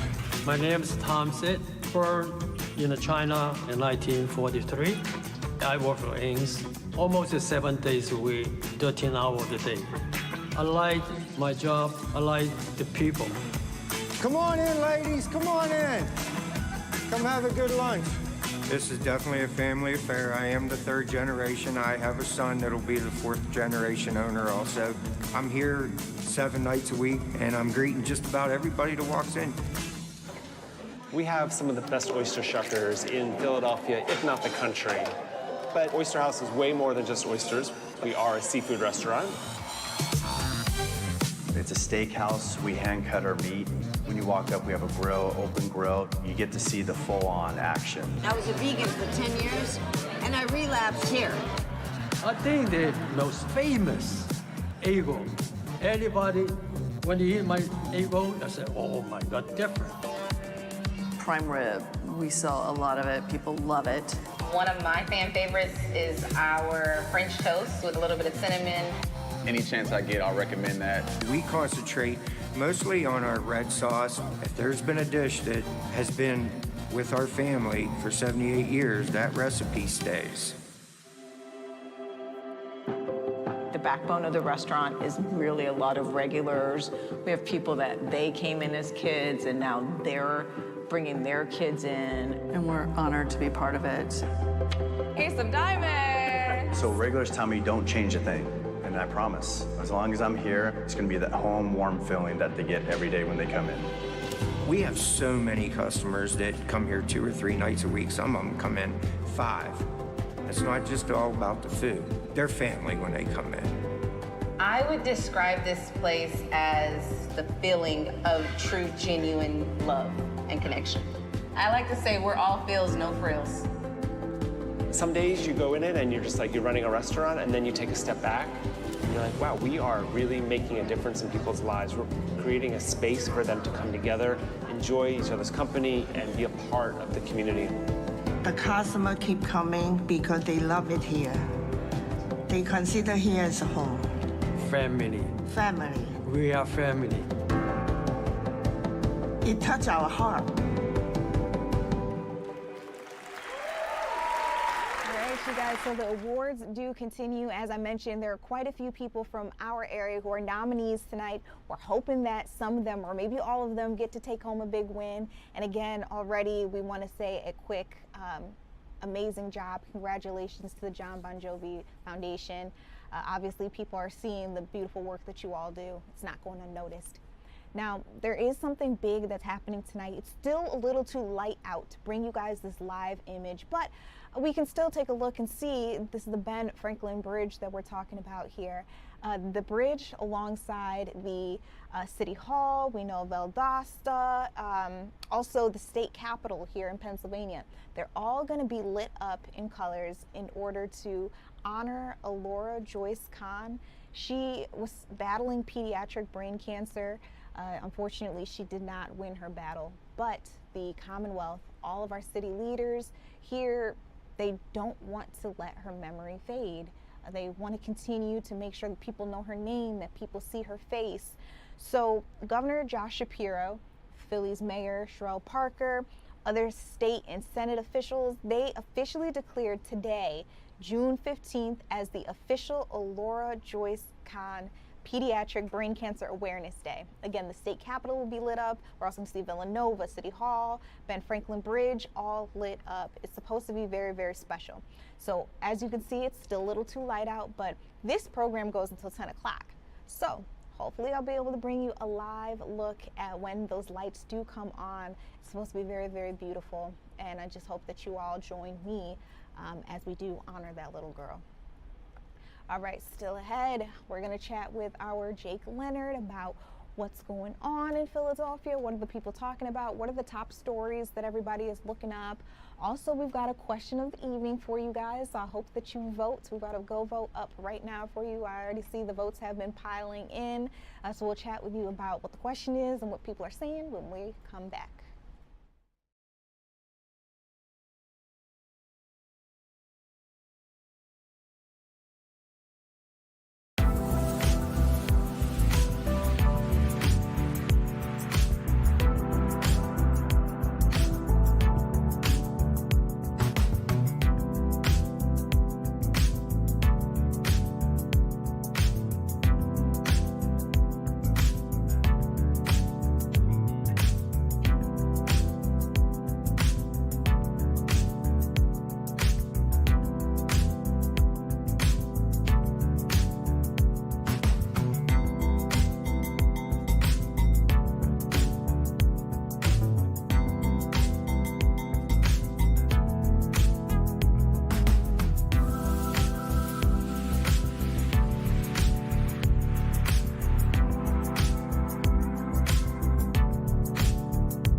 Welcome back to Philadelphia Live. I'm Jay Murray. I had to bring Jake Leonard up to the desk with me. We got to talk about all of the things, Jake. Yeah, there's a lot going on. Absolutely. So I saw it, well, I heard it first on a new podcast that I listen to every morning before I come to work.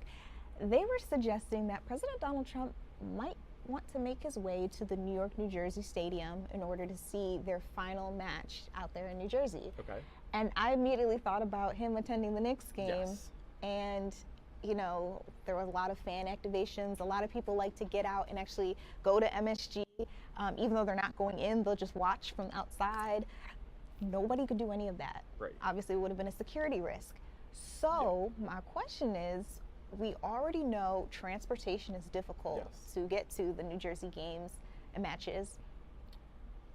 Is it the best idea for the president to attend? Yeah, you bring up a really good point. So, you know, we do our poll question of the night. So you can find it fox29.com/GoVote, always under the Fox Local tab. So we want to know, how would you feel if President Trump attended the last New York/New Jersey World Cup match? And so 58% say all for it, 35% say not a good idea, 7% say other. So we're kind of approaching this question not in a political way. Obviously, we're not taking a side. We're just curious, you know, based on his appearance at the Knicks and how, like you said, it created such a big security problem and how there's so much security around this, you know. Would it be practical, you know? And so going through the comments, that's what a lot of people are saying, you know.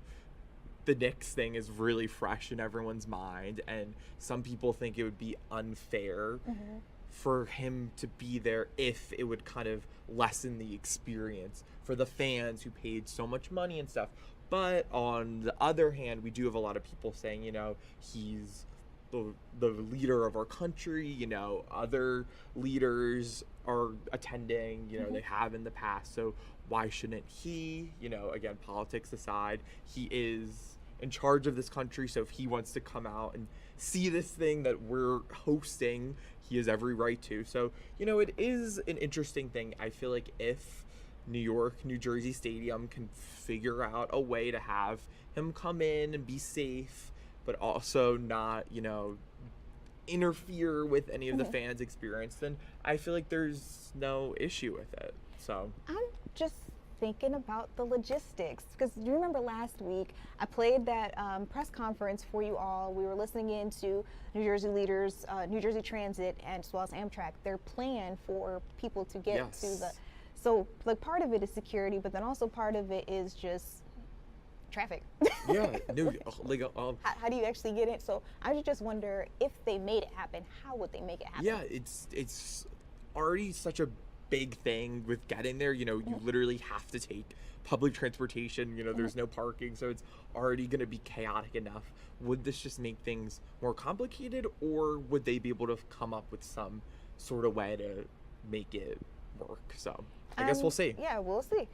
Right now, White House administration, they're saying there is no actual plan to send the president to this last match. It's just also not off the table. Right. So I guess we'll see. It's kind of just floating around. But you guys continue to vote. We'll touch base and see how things change. Maybe people weigh one way or another when we see you again in about an hour. But also, there are a lot of big things happening in terms of social media, what's out there online. Yes. You've been watching Love Island? Okay, so I haven't been like watching, but I've been following it on like social media. I know. When you say that, Jake. No, I know. I need somebody to chat with. I know who all the people are, who's matched with who's gone home, but I just feel like 6 days a week, kind of a big commitment. No, it 100% is. This is why this is my first time actually getting to watch it. Why I haven't done it before. You know, while we oh, beautiful. Okay. I was going to say while we chat about this, we can actually take a live look outside, but I think we've already gotten everything figured out. Yes. Back to the show itself. Yes. I was scrolling on social media and I saw TMZ's post. Yes. They had some very crazy news for fans of the show. Yes, this is really shocking, really upsetting, and, you know, something that a lot of people are talking about right now. It's when I was seeing what was trending this morning, I was like, oh my gosh, the amount of people that are interested in this, searching for this, it's wow. I mean, and rightfully so. So basically, if you don't know what happened, today it was announced that one of the executive producers who's working on this current season of Love Island tragically passed away, you know, in Fiji. So his name is James Barker. If you, we're going to scroll down, you can see him right there. Yeah. So basically, it was a total freak thing. You know, they haven't disclosed exactly what happened yet, but it was a medical emergency, you know, and I just can't imagine, you know, like you're on this assignment, you're in Fiji, you're away from all your friends and family, you're with this, I'm sure it's a very close knit of people that are working on the show, and then suddenly your whole world flips upside down, you have a medical emergency, and you pass away. I can't imagine what his friends and family are feeling, what the people who work on the show are feeling, you know. And it's like the crazy thing about all this is that the people in the villa probably literally have no idea that this is unfolding, you know, and I'm sure he met with some of them through casting. So it's just a really sad thing that happened, and it kind of leaves a lot of questions about what's going to happen with the rest of the season, you know, how are people going to be affected. So you know, I'm thinking about his family, sending my love out to them. It's a really, really upsetting thing. 100%. Was supposed to be a new episode tonight, and to your credit, what you just said, do the people on the island actually know, or excuse me, the contestants on the island actually know? Would that be something that production shares? Would they consider that to be more private? Do they address it on the show tonight? I think I saw somewhere that there was going to be some sort of like tribute in the episode, but I don't know if it would be like just like one of those like screens that says like in loving memory, or if they were going to do something about it. So I guess we'll see, but I'm sure it's really shaking things up with the production. 100%. Thank you for bringing us the updates on that. As I mentioned, believe I saw TMZ had a social media Yeah. post, and then seeing that they've now put out this Yeah. full article where it has more details about what Yeah. took place is very interesting there. Anything else that you've been keeping your eyes on for this particular hour? It's honestly the top mixed trends. bag, It's a mixed bag, but it's a lot of World Cup stuff. You know, a lot of people are so excited about it. People are looking up, when can I watch the game? Where is it? You know, people are really interested because we have so many host cities. You know, a lot of people who aren't in it like we are kind of. It's hard for them to keep track, you know, are we in Philly, are we in LA? So there is like a lot of interest there. So a lot of people are following it really closely. And again, I just feel so lucky to be like, so in the midst of it, like literally I'll be having conversations with my friends and they'll be like, oh, who's playing this game? What time is it? And I'm like, I actually know it's this time, this team, this is where it is. You're the resident expert. Yeah, I really am. So it's definitely a cool thing. And you know, literally in about 10 minutes, that's when that game with Iran and New Zealand supposed to take off. That for sure has been another big talker. A lot of people looking at the protests that have been going on, because we also have, this is like so timely. Yeah. By Friday, we could have a signed peace deal and hear that the Strait of Hormuz has been officially reopened. That is literally all just right around the corner. Hoping that we actually see it come into fruition. Yes, I'm sorry, I'm looking over your shoulder at the comments. Brenda is asking, what do you think about Tyra Banks suing Netflix? That is, we have to talk about that really quickly. Now Tyra. Yeah, I think it's very, very interesting. Wasn't she in the documentary? Yes, so she on her own volition too. Yeah, so like she, you know, gave her full consent. She was in it, and she's claiming that she did interviews for, she's saying, about 3 hours. Let's say she sat down and spoke to them for 3 hours, and they cut it down to 16 minutes and kind of portrayed her in a false light. So I don't know. It's interesting because obviously we have no idea how that full conversation went. That's true. But I mean, obviously when you're doing something like that, you have to imagine they're not going to use all the footage. They're going to cut it down. So it'll be interesting what she's using as, you know, evidence and stuff to back it up. Because, you know, they really could have painted her in an entirely different light depending on the things that they were picking and choosing to use. But I don't know. I would like to look a little deeper into, I mean, it's kind of what you were saying. Exactly what she is saying was misconstrued. Yeah. Because I'm just confused because I think we all knew what the project was. Yes. That it wasn't going to be in favor of you. Yeah. And by choosing to participate, you understand that there's probably going to be some backlash that comes your way. Because that's just the type of project it was. Yeah, but 100%. But kind of like you were saying, it really all depends on how far they took what she said out of context. When they announced the documentary and, you know, the trailer came out, I was like, I think it's kind of cool that she's being a part of it. You know, like it's, even though it might not be painting America's Next Top Model in the best light, you know, she's putting her hat in the ring. She's saying her thoughts. And I was like, you know, that's a really big thing that she's doing by participating. So now for it to kind of circle back and her to be like, wait, hold on, maybe this wasn't what I wanted. Yeah, I guess she just isn't happy with the way she was portrayed, but super interesting. I guess we'll just see how it all unfolds. Oh, Brenda says, I believe she didn't go see Miss J either. That was shade. That was shade. The people who understand.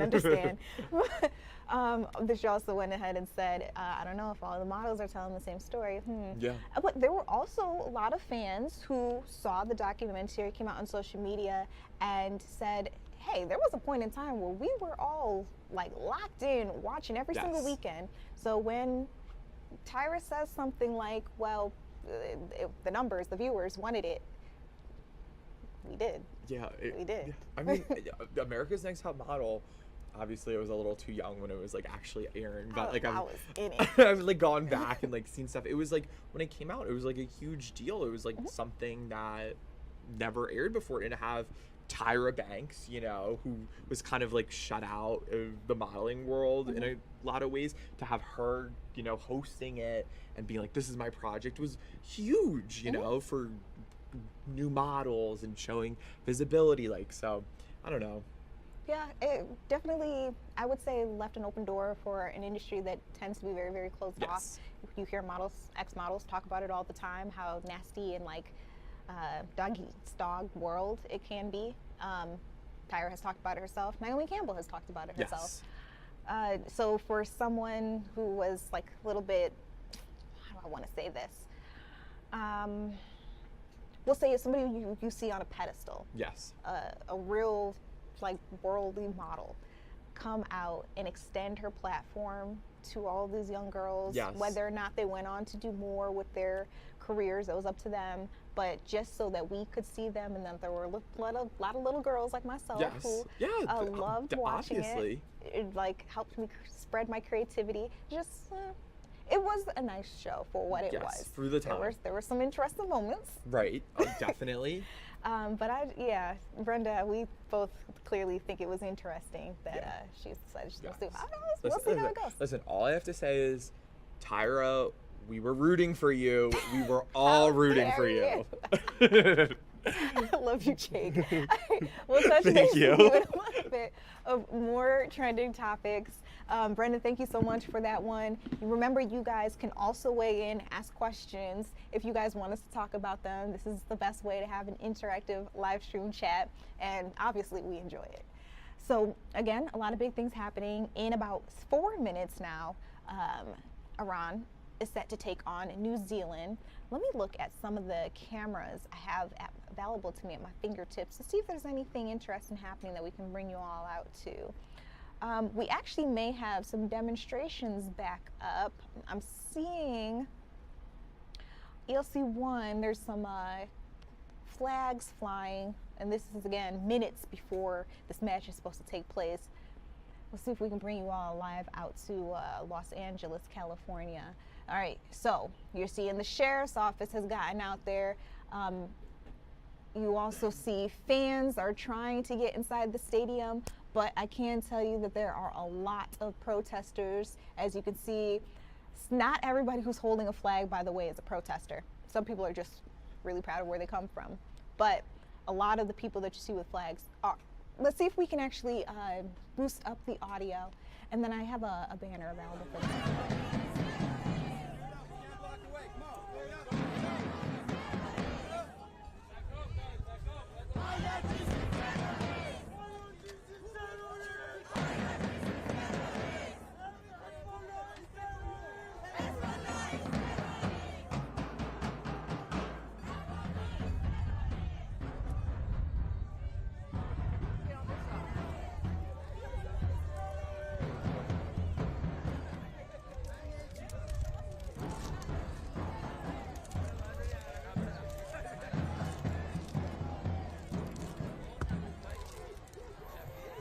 I saw some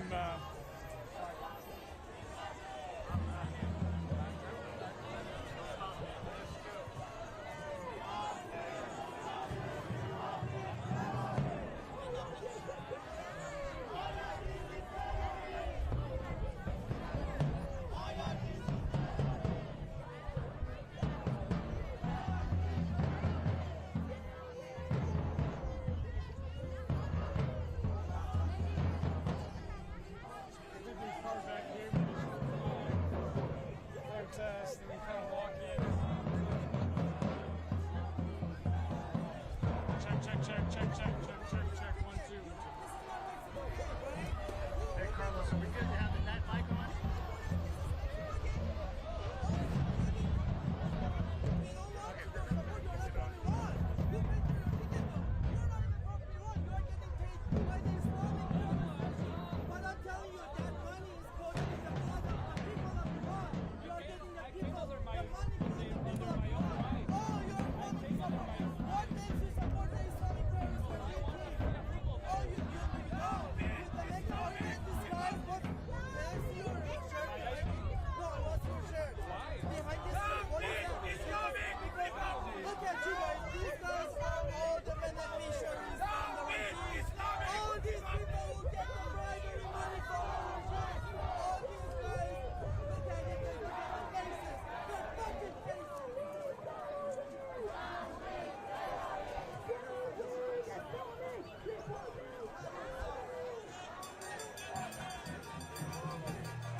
right, you guys, so as we continue to watch what's happening here, this is outside of Los Angeles Stadium.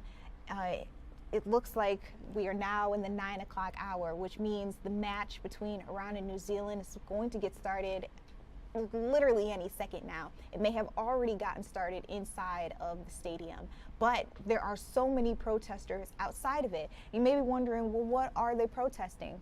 You could probably imagine, but we're hearing that there are a lot of people who, even though they support the team and the players, they don't want to support the current regime in Iran. This is a large space where they know a lot of eyes are going to be on them. A lot of people are going to be able to hear their voices. And so they are picking now to come on out.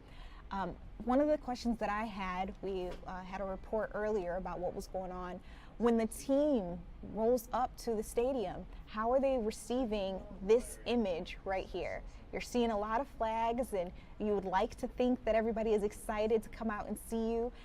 Meanwhile, Los Angeles has the largest Persian community in, I think, the world outside of Iran. It's crazy. So you're rolling up and you're seeing all these flags and you're hoping that a lot of people are with you, and then maybe you're hearing some of the things that they're saying and realizing that these aren't necessarily fans. These are a lot of people who are pushing a political agenda.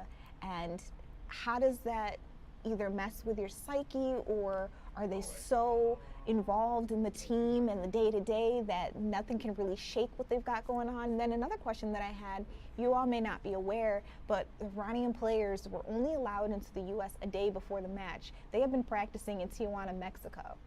And so all of that transporting, that traveling, I wonder too if that's having any impact on their physical. So again, they'll be facing off with New Zealand. This game was expected to get off right now, and so we'll be checking in on that score with you guys, trying to bring you guys live updates. As you can see, though, we've got some really, really passionate protesters. Normally I would put up the audio, but I'm not sure if this gentleman is using sensitive language or not, so I just want to be very careful. We're gonna come back here to me in studio. And at some points in time too, you can also see some of the protesters clashing with one another. We haven't seen any like super violent things that have been happening there, just a lot of talking, a lot of loudspeakers, a lot of flags. That seems to be about it. So again, that's what's happening right now. We are gonna take a quick break. When we come back, I wanna talk to you about the White House UFC match that took place on President Donald Trump's birthday, also a celebration for America's 50th. But what actually happened? Because there are some things that are making headlines that don't necessarily have to do with the fight itself. We'll touch base on all of that and more when we come back.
right, welcome to Philadelphia Live. On the left side of your screen, you're taking a live look out at the gorgeous city skyline here in the city of brotherly love.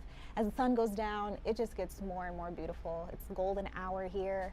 You can see the water reflection as well. Again, just a beautiful shot. I wanted to make sure you guys took a look at that. And then on the right side, I mentioned that the city of Philadelphia, Commonwealth of Pennsylvania, they are honoring a young girl who unfortunately lost her life to a very rare form of pediatric brain cancer. So the Governor Josh Shapiro, the Philadelphia Mayor Sherelle Parker, they have both decided that they are naming today, June 15th, to be Laura Joyce Kahn Pediatric Brain Cancer Awareness Day. And for it, they are lighting up the Ben Franklin Bridge. That's what you're taking a look at. It's so beautiful, as you can see the different colors there. They're also lighting up City Hall, Valdosta. A couple of different places around the city are also shining for her. So again, as they shine the light on the bridge, they're also shining the light that she was in this world. Just a young life taken away much too soon. My heart goes out to her family. It's been a couple of years now, but obviously people are not forgetting about your baby, and the foundation that they have built up to make sure that Laura is never forgotten, but also so they can help other families and other children, that is very much so still ongoing. So if you want to learn a little bit more about Laura, they've got a website that you can go ahead and check out. And then also, as you're driving on your way home to work, or maybe if you live nearby one of those areas that I told you about, just take a look outside. You'll see all the different colors, and now you know what it is all for. All right, real quick, I mentioned UFC because this past weekend, yesterday, President Donald Trump held large UFC matches. It was really exciting for the thousands of people who wanted to get on out there. And this is all part of Freedom 250, a celebration of America's 250th birthday. For the past couple of nights, we have seen the backyard, the south lawn of the White House just completely illuminated, and that's because the cage is back there. Tonight, it's a little darker, so you can't really see it, but it is still there. They haven't taken it down just yet. I remember there was some chatter about whether or not they would actually be able to host the event. There were some lawmakers from Virginia who tried to get a judge to put a stop to it, but the Trump administration said it was way too late. We've spent a lot of money. A lot of people are already coming. We've got dozens of fighters ready to fight, and obviously the event still went off, but not without a hitch. So before the show, I always look up trending topics. I want to know what the people are talking about, and one of the trending topics was Michelle Obama. I'm like, that's weird. I mean, I know she has a podcast and everything, but why is Michelle Obama trending? And it's because there was a comment made after one of the UFC matches. We've got our winner here, Josh Hokett, excuse me, thank you, UFC fighter Josh Hokett. He was originally talking about President Donald Trump. Once he won, he was talking about the president and how excited he was that he had invited him, how he felt he was a great president, a great leader. And then at the end of his, I guess you could say, victory speech, he randomly made a comment that Michelle Obama is a man. And it's obviously a false claim. Like I said, felt very random. And not everybody was on his side for that. So after he said it, you can hear that there were some people in the crowd who seemed to cheer.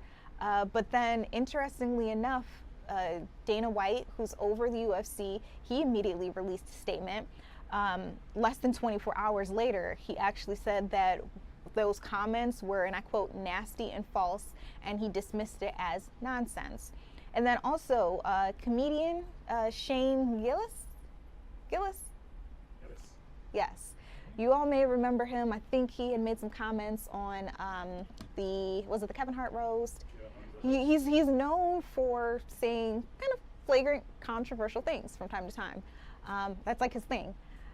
And when he was asked about what the fighter said, he actually also disagreed and said that it wasn't cool. He said, and I quote, "Didn't love it. I didn't like that expletive. I'm gonna, bleep that out. Yeah, I didn't like it." But then he follows up and says, "But whatever, he was funny." So, yeah, I don't know.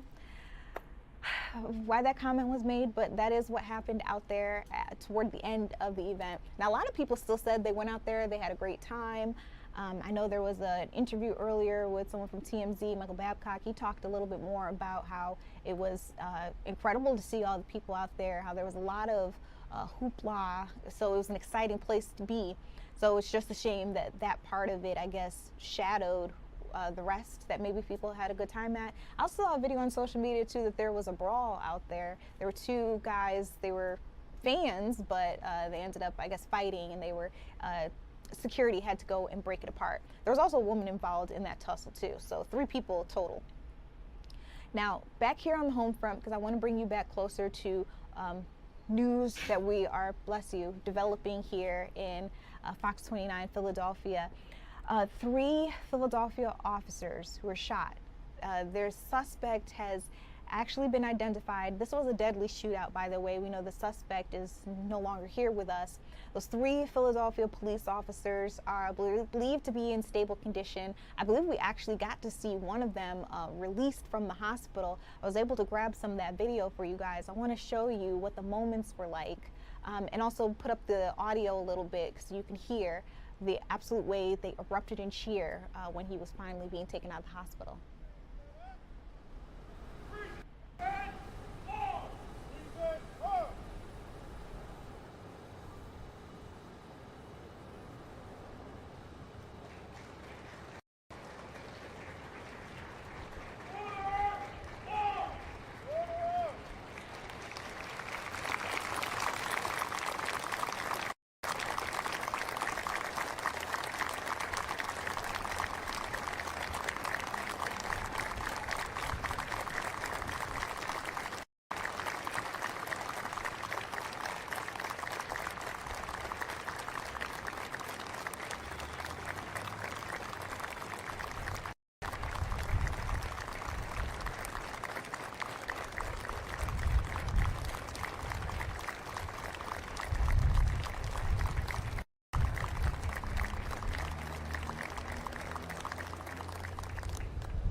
That is one of Philadelphia's police sergeants. You saw him being wheeled on out. There were salutes, salutations, there was cheering as he got into the vehicle. He is now talking to some of the other officers, and pretty soon they will take off. You can see the driver was smiling there, just excited to have him. Again, 3 officers we know were shot over the weekend. The suspect, 57-year-old Eric Franks, died in that shootout. And investigators say that they also recovered a 9mm handgun when all this took place. Now, I mentioned the victim, and I only called him a Philadelphia police sergeant because his name actually has not been released to the public yet. Only thing we do know is he's 39 years old. He seems to be in good condition, and now we're just waiting to see about the other officers who were involved in this situation as well. Earlier, there was a press conference going over some of the nuts and bolts, giving you guys details of what exactly took place here. I want to let you listen in. His name, but just, your thoughts about him coming out. He's okay? Thank God. Yeah, thank God. Actually, I was talking to his father, who's retired from the police department, and the sergeant served two tours in Iraq, and it's part of his military service. So, I mean, this is a special moment for us. It's not about, it's about the camaraderie. It's about being there for our men and women. More importantly, I mean, we're just so grateful that he. Officer or his dad scored? No, the officer. He's a sergeant. He did 2 tours. Yeah, 2 tours. I just found out. I think he's 39 years old, but I just found that out just now. But he's in great spirits, right? He's luckily with his injury, it was a through and through wound through his thigh. So all things looking forward. The prognosis is good. But part of this is just making sure that he knows that he's valued. That his work is important, and so when the men and women come out here and honor him as leaving, it's special for us because we've been here far too many times where my officers don't make it through, and after being at it this long, man, it's special. When you hear 3 officers have been shot and all 3 are going to be okay, I mean, that's got to be an incredible relief. Folks always ask me what's the hardest thing for me is that call. the call that, of the officer's been shot, the ride to the hospital, getting updates as you go in that travel, and so when you hear that 3 of them, got shot, but they were able to survive, and the guy was on the side that night, and particularly when they're going on someone who has a gun, but also is very trained in that weapon. I mean, knows how to use the weapon, has trained others. They came out of that on top is a blessing. Commissioner, do we know the other 2 when they might be released? I don't know. My understanding is both of them had surgery. One had a significant, even though he was struck in the leg, he's had some surgery for that. I don't know the specifics. The other one, as you know, was struck in the face, but it was a significant wound to the face, so he's undergoing surgery as well. So we'll gather that as we go through the week. When you see the video, I know you've seen it. What do you want folks who have seen it in the poll to take away, or how close range everybody was? I think oftentimes you don't see a video like that that captures the moment when officers come under fire, and you hear us talk about it. But the video just shows how dangerous this job is, and how important training of our men and women are. They exercise that training in that moment, and I think people take away what they want to take away from it. What I take away is my men and women survived a deadly encounter, and they're here to talk about it, and that's what I'm so grateful for. So now that officer who was released from the hospital, I do want to let you all know, we know a little bit more. 39 years old, they say he has a wife and children, and as everyone really keeps saying here, including Mayor Sherrell Parker, that when we look at officers, we have to understand that yes, they take on a job that could mean they don't go home at night, but still they're putting their lives on the line every single day. And so when situations like this pop up, when they happen, it can be devastating for the entire community, but I just want you all to think about the families at home who didn't ask for that. So luckily, this officer is already on his way home. We also know the 2 other officers are expected to be okay, but we're waiting to see when they will be released as well. Interesting thing about the suspect in this case, who again they say was killed during the shootout, he wasn't just a regular citizen. We're hearing that he was a firefighter. So he was also a businessman who was part of the 54th Street Business Association, a Marine veteran, a former firefighter with Philadelphia's fire department, also a community advocate. A lot of people were very saddened to hear that he had lost his life in the situation, and so it's not quite clear how this happened. They're saying that it was some sort of confrontation between the suspect, Franks, and the officers that ended up being taken out or transpiring into gunfire, but just kind of a nonsensical story that everybody's trying to figure out why. So if we get more information, if we learn a little bit more, if somebody comes forward with tips for the police department, maybe we'll have some answers to share with you all. But District Attorney Larry Krasner also talked about the unique details in this particular case. He had a press conference earlier today. He was talking about a completely different subject, but he started out because he knew a lot of people were worried about these officers. So he started with this particular shootout. I want to let you listen in. As I know many of you are curious, and I understand that, and I know the city's very concerned about the shooting of 3 police officers that occurred over the last couple of days. We have heard from many people in the community. Obviously, our thoughts are with all of the people who have been affected and harmed by an incident in which 3 sworn law enforcement officers were shot, suffered serious injuries, although they are reported to be in stable condition and seem to be recovering. But also, there is the death of a retired Philadelphia firefighter and the effect on his family and the questions that his family and that community have. We stand in solidarity with Mayor Parker and Commissioner Bethel in making sure that these officers receive the support they need as they heal and process the trauma connected with the shooting, but we also stand in solidarity with all Philadelphians who want to make sure we get the truth and that we apply the law appropriately to the truth. For those of you who may not know, it is required that the Philadelphia District Attorney's Office investigate any shooting and do so with a level of independence when officers have discharged. Obviously, 4 officers discharged here in a way that was fatal as to the retired firefighter. And we also know that this firefighter fired at them and that there were shots a little bit earlier on that block, which had to do with why the police arrived. I am not going to be able to get into details of what's going on here because we have to preserve the integrity of this investigation. We do want any witnesses or any people who have information that we may not already have received to come forward, provide that to the police if you're comfortable, provide that to us if for some reason, whatever reason, you would rather do that. We have reached out to the family of the deceased, and we have already advised through their counsel that we are happy to sit down with them and appropriately share what it is we're allowed to share in private.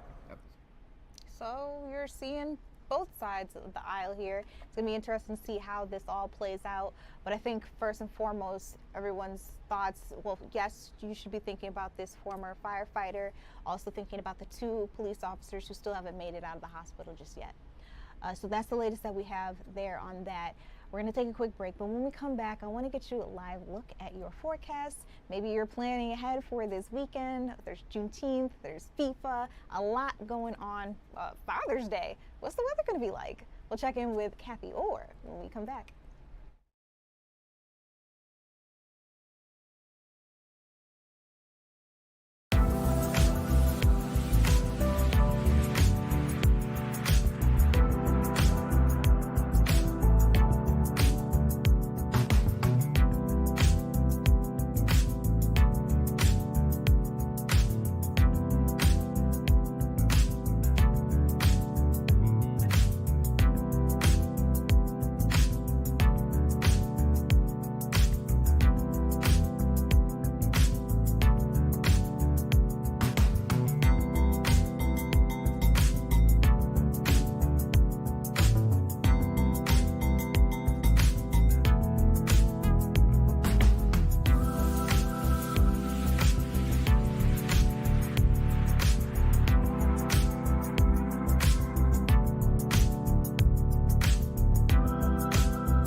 Hey guys, welcome back to Philadelphia Live. I'm Judea Murray. It is such a beautiful night to still get out. It's still early. It's only about 9:24, 9:30-ish, but still to get out and about if you wanted to do something tonight. The weather is very beautiful, and I'm just wondering how long it's going to last us. Checking in now with Kathy Orr, meteorologist. Kathy, we just came off of our 3rd heat wave. Are you seeing another one in the near future? Woo! It was so hot, wasn't it? Steamy too. Yeah, I was at Philadelphia Stadium, also known as the Link, yesterday for the first match in Philadelphia of the World Cup, and it was so warm out there, but at least the humidity wasn't off the charts. Now, after those storms last night, we have this refreshing air mass over us, And it's beautiful out there. Right now, yes, temperatures are falling through the 70s, but those high temperatures for the day were pretty nice. I mean, Philadelphia made it to 80 degrees. Now, normally this time of year, we see temperatures in the lower 80s, so we were close to average, actually below normal for a change. Elsewhere, Wilmington, Reading in the 70s, 82 degrees in Atlantic City, Trenton and Allentown in the 70s as well. So as we look across the Delaware Valley, we're talking about those temperatures. How about 60s in Reading and Lancaster? Ouch, that's chilly. Millville 66, and in Wilmington and even in Hamilton 70. So as we go through the next several hours, we'll see those temperatures falling into 60s, some areas in the 50s overnight, of course, our suburbs, and that's going to be a little bit of a chill. The average low is 64, but we will be at 60 in the city and elsewhere, 52 in Doylestown, 52 in Trenton, 54 in Millville and Hamilton, and 57 in AC. Tomorrow, temperatures go up a couple degrees, upper 70s in Doylestown and Exton, 81 in Philadelphia, 80 in Hamilton, and that ocean water temperature at 64. It's taking its time warming up for sure. So the Phils are home again tomorrow, same time as tonight, 6:40 first pitch against the Marlins. We start off in the 70s, we fall to around 70 by 10 p.m., and then some showers and storms begin to pop up Wednesday afternoon, and then we watch for something even more impressive coming in on Thursday. Thursday morning's fine, but it's a front, and it's hot, and it's humid. We have strong winds. Thursday afternoon, some showers and thunderstorms, and then another refreshing change after that. The main threat Thursday would be damaging winds in excess of 58 miles an hour. That's considered severe. Maybe some localized flooding rain, and that tornado threat is low right now. It's not no, so we'll keep an eye on that. That refreshing change comes in Friday. Yes, it's FIFA Friday at Philadelphia Stadium. Daytime temperature will be 80 degrees, but for the game in the evening, we'll be in the 70s. So next couple days, we're in the 80s. The steamy stuff comes back on Thursday. Of course, Friday is Juneteenth, 84 degrees. It's going to be a nice day with increasing sun, breezy conditions.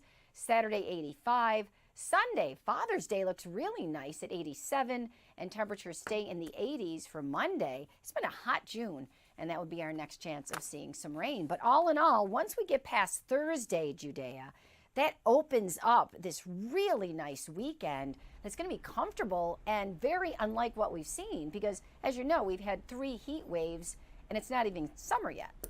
Absolutely. And then it feels like all of the events just so happen to have lined up with the heat wave.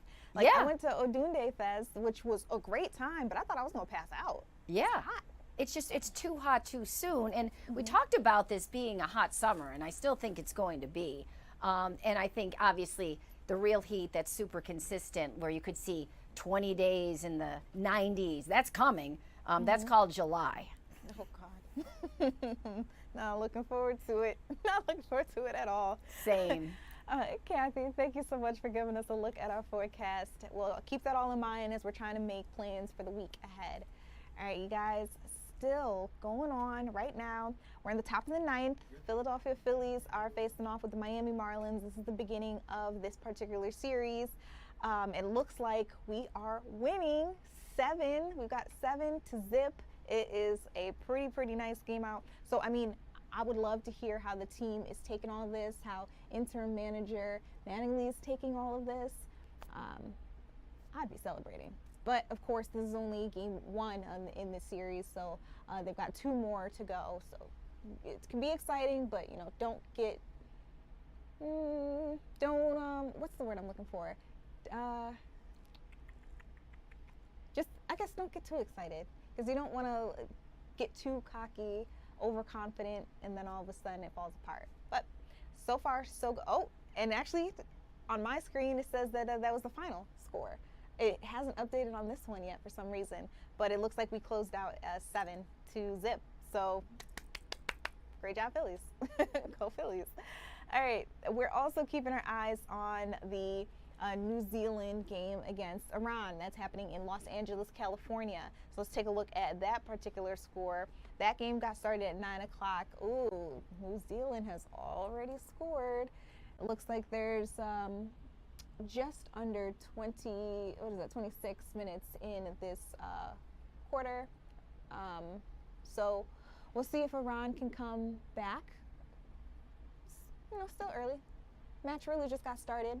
But remember, we were seeing a lot of protesters outside, and I was wondering if that had any impact on how they were feeling going into the match ahead, because I don't know about you, but if I was going to what's supposed to be like a me party and I'm seeing a lot of anti-me people outside, it doesn't feel too great when I'm trying to get my head in the game and get ready.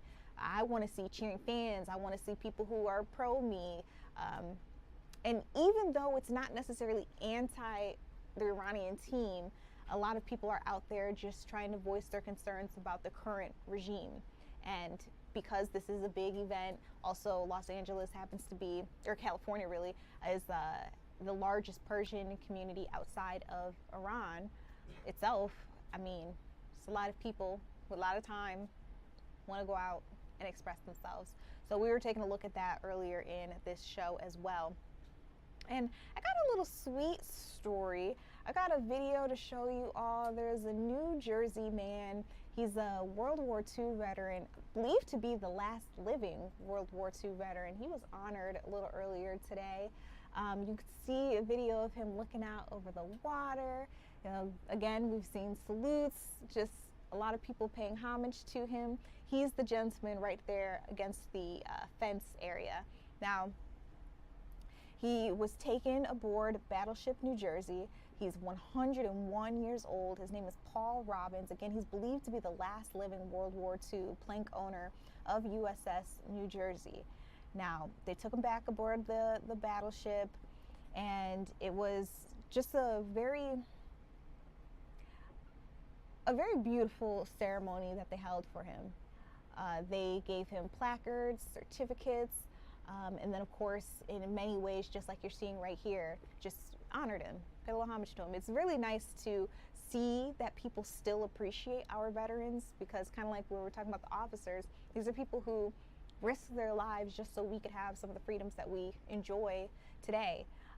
And too often, I've got a lot of veterans in my family, too often they come back to the country, the home front, and they should be celebrated, and it's kind of like we forget about them. So I like seeing stuff like this where we remind them that they did an amazing thing, that you know, we thank you. Now we can live these free lives because of someone like you. So that was a free event. There were refreshments there, a nice little time for him. Again, 101 years old. Wow. I want to know what's the secret to his vitality. All right, when we come back, give you see if we can get a live look at the stadium, Los Angeles. Again, talk to you a little bit more about the game, but I also want to get into the president. Harry's at the G7 summit, and we'll talk to you about what's going on there when we come back.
Welcome back to Philadelphia Live. You're taking another live look out in Los Angeles, California, where a large group of protesters have gathered right outside of the Iran versus New Zealand game. It's taking place right now at Los Angeles Stadium.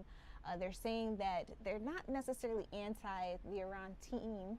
They like their players, but a lot of them are saying that they are not at all in favor of the current regime. They want some leadership changes, and the way that they can express themselves freely seems to be the best way to do that. So you see a lot of their flags out there. We were seeing officers there as well, trying to keep the peace. And so far, it's largely been a very peaceful protest. From time to time, we do see protesters clashing, like getting in each other's faces.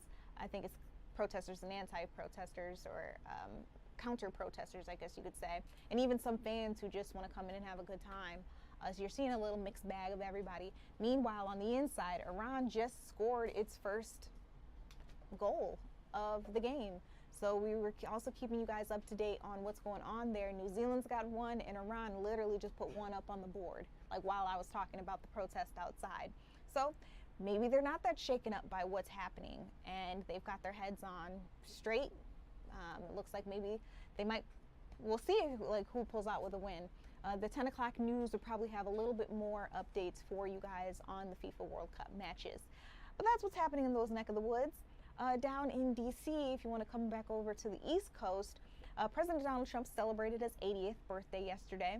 It was a great time for all the people who went out there. There were thousands of fans who wanted to see the UFC fighters. There were dozens of UFC fighters. And on his birthday, he actually made the announcement that the deal between the U.S. and Iran would go forward, the peace deal. He says that we could actually see it be signed as early as this Friday. And we were just expecting it to be like a 60-day extension. During that time, they would come up with the right language that they want to put in an actual like permanent end to the war. But you know, we'll see what happens in the next couple of days. Let's give you guys a live look out at the White House, where right in the backyard you can actually still see the UFC cage. That's on 3 for you, where you can still see the cage set up. It's a little dark, so we might not be able to see any of where it's usually lit up, but it is still back there. They haven't finished taking it down just yet, but that is the White House you're taking a look at out in the D.C. Earlier, there were talks about the risk of, you know, this deal falling apart because Israel had launched some military strikes against Hezbollah commander in the suburbs of Beirut. But Vice President J.D. Vance, as well as the president, he says that they're thinking that this could still go forward and we could see the Strait of Hormuz reopened again, all by Friday. Now, earlier, President Donald Trump, he's actually not at the White House. He's participating in the G7 summit, and he got to speak with the French president a little earlier on. I want to let you guys listen in to how they, you know, welcomed in the media and some of the things they said that they would want to be keeping their eyes on, the deal and the war included. I wanted to say, I mean, to commend President Trump for the celebration yesterday, and to welcome President Trump and his ministers and his team for being here in Evian for the G7. I think yesterday was signed a very important agreement, a peace deal with Iran. And it's a very important one because first it will fix the nuclear issue. And it's a very important matter for peace for the whole world. And it will reopen Hormuz. It will provide peace in Lebanon. And so we are ready to take our fair share of the burden and be part of the commitment of the international community in order to support this deal. And we will discuss about that together and with colleagues later on. But it's a very important step towards peace, but as well for global economy. We will have the occasion to discuss about the war in Ukraine in order to re-engage together and negotiate a good and solid peace and sustainable peace. And President Zelensky will be with us as well tomorrow. And obviously, we will have the occasion to bring this G7 to speak about a series of issues from rare earths, critical minerals, trade, etc., where we have to build convergence among the G7 members. And it will be the occasion for us to celebrate 250 years of independence for the US. And Versailles is a good place because this is where the King and the Minister of Foreign Affairs at the time did support the US during years, but as well prepared what we called the Paris Treaty in 1783, which was the final point of this war. So it's a great honor and a great pleasure to have you, Mr. President, in Evian and Paris. Thank you, thank you. So, Emmanuel has been a special friend of mine. We've had a fantastic relationship. We've worked on many deals together. I'm very happy to say, very signed, the deal's all signed.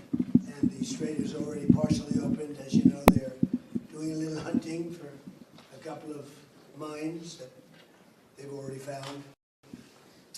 But it's essentially, ships are starting to go out now. On Friday, it'll be completely opened. We got along very well with Iran. It's a different set of leaders. As you know, the first set is gone, the second set is gone, and we found the third set to be very smart, strong, very smart, but we ended up making a deal. I felt badly that we had to go back on the attack for 2 nights, and I thought a third, but we made it before that happened. But I think a lot of great things are going to happen in the Middle East right now, and very importantly, the oil is plummeting down, and the stock market is shooting up like a rocket today, like record kind of numbers. And the oil has taken its biggest plunge, and we're into the low numbers, not quite back yet, Kevin, to the extent, but we're getting close to the numbers we were before it all started. And the main thing is that Iran will not have a nuclear weapon. They fully agreed to that with strong policing powers, and they won't have a nuclear weapon, which is what it was all about, because they probably would have used it if they had it. So we had 2 big moments. When they terminated the JCPOA, that was the Obama deal, the Barack Hussein Obama deal. And when I terminated that, it was very important because it was a road to a nuclear weapon. It was a horrible deal for the United States. It was a deal where billions of dollars was given to Iran. It was a deal where 1.7 billion in cash was put on a Boeing 757, I guess, right? But it was put on a big, beautiful Boeing 757. They needed a Boeing 747, to be honest with you, because there was a lot of cash. 1.7 billion was taken out of the banks and given to Iran. And on top of that, tens of billions of dollars was paid. So they tried to bribe them to make a deal, and that didn't work. It never works. And we've done a great job, and hopefully it's going to be a good relationship, and we're going to get along. And if we don't, we go back to where we started, but I don't think that's going to be necessary. The Iran deal that we made is going to bring a lot of success to the world, because the oil was really clogged up there for a while. He would call me on occasion and say, "Come on, please, let's go with the oil prices." But the oil is coming way down, so I'm very honored by it. I want to thank you for your help. You know, you've always been a help, and it's an honor to be with you. We had a very good conversation yesterday with President Zelensky and President Putin, and I see maybe we can do something there. I really do. I think they're both open to it. So I'm going to, now that this is finished, we're going to be focusing on that, see if we can get that one done. 25,000 people a month are dying, mostly soldiers, and that shouldn't happen. But I had 2 very good conversations yesterday. We'll be talking about it. And we had a really exciting, I think maybe one of the most incredible evenings in the history of the White House. We had an evening last night with the fighters, and I was very happy. I called last night, very late last night, to congratulate you, because in the heavyweight division, a French fighter won. I don't know, is that maybe more important than the World Cup? To some people it might be. To some people it might be. You have a good team in the World Cup, very good team, but you have good fighters too. And you're a great country, and it's an honor to be with you. Thank you very much. Hey, sir, are you going to try to attend the signing ceremony on Friday? Well, it depends. JD's coming in for it. He was originally going to do it. I'll probably be gone by then. We're having dinner in a day and a half, right? We're going to be staying quite late. So I may be involved, I may not. But JD was coming in for that specifically. Mr. President, when will the text of the MOU be released? I think pretty soon. I would say, I want it to be released because it's a very powerful document. It's not like the Obama document, which was just a terrible document. This is a very powerful document, and I want it to be released. So probably pretty soon. I would say sometime after Friday, because the strait opens completely. It's open now, but it opens completely. We'll have all the mines knocked out for the most part. We have a lot of lanes right now already. Mr. President. So I think sometime in the very near future. Yeah. Mr. President, does the deal involve any sanctions relief for Iran? When would that go into effect? No, it doesn't. Well, they have to. It's really a behavioral thing. If they do what they're supposed to do, that starts taking effect. Monsieur Macron, quel engagement êtes-vous prêt à prendre au nom de la France dans le détroit d'Ormuz? Vous avez parlé du porte-avions Charles de Gaulle. Mr. President, what do you expect from France and Well, I would love them to do that. I don't think we're going to need much help because we have an agreement where it's going to be open, and it's toll-free. We had a little argument on that. It's toll-free. So I don't think we're going to need much help, but I don't think it's a bad idea to have a ship or two up here from a few countries. You'd be a great country to do it, because you never know what happens. But I think it's going to be open, and I think it's going to be free sailing. We do want to see if we can straighten out the Lebanon thing, because it just seems to just never end. And that's a mini version of what we were doing, and it should not be tough. Should not be tough. So Hezbollah, we have to have a little talk with them. Okay, so as you were listening there, President Donald Trump got to sit down with the French president, and they got to speak right as the G7 summit is underway. And he says that he'll be out there for a little while longer. So one of the questions you heard being asked was, would he be present when we get that document signed that would signify, I guess, the complete end to the U.S.-Iran war, and then the complete reopening of the Strait of Hormuz. And he really said probably not, in lesser words, or more words, I should say. I said it in fewer words, but that the vice president would be present for that particular happening. So still ahead, there's a lot that I want to get you all out to. I got to see in our live stream chat, someone asked, let me scroll back up to it. Richard Dickinson said, what about the bomber crash in California? We had talked about it at the top of the show, but there are updates that I want to bring to you all. So there's some new video from our Sky Fox showing just how big that fire is in a very remote area, actually, a part of the desert they're saying this is. But a B-52 bomber ended up crashing shortly after taking off at the U.S. Air Force Base. This is in California. So you can see that the ground is absolutely charred. You can see all of the smoke lifting up from it. There are first responders out there trying to put out the little fires that were sprouting up all throughout that land there.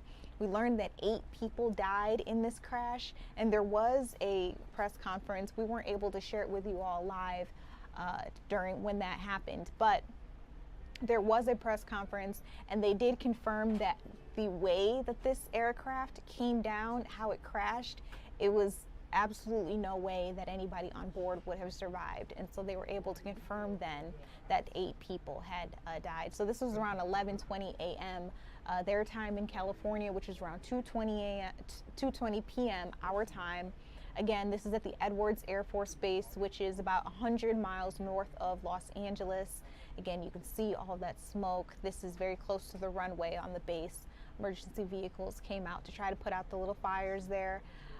We don't have any identities on the 8 people who were killed in the crash, Of course, they want to reach out to family members first. The worst thing that you could go through is hearing that a loved one, a family member, whoever, passed away, from hearing it from the news first or from seeing it on social media rather than, hearing it from officials or from other loved ones. So they want to make sure that they're giving those families the respect that they deserve. But this was a Boeing B-52 Stratofortress. It's a long-range bomber that had entered service in 1955, and it was designed to carry conventional and nuclear weapons. It's not clear if this particular aircraft had been armed or not, but that is typically what they are used for. So that's the latest that we have there on that. Richard, thank you so much for asking that question. I hope that clears some things up for the rest of you all who are streaming out there with us. We're going to take a quick break. When we come back, I want to talk to you about what's trending, what are the people talking about, and get you ready for the 10 o'clock news. We'll be right back.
All right, welcome back to Philadelphia Live. You're taking a live look out on at Ben Franklin Bridge. As you can see, it's all lit up. We'll talk to you a little bit more about what the colors are all about in just a second.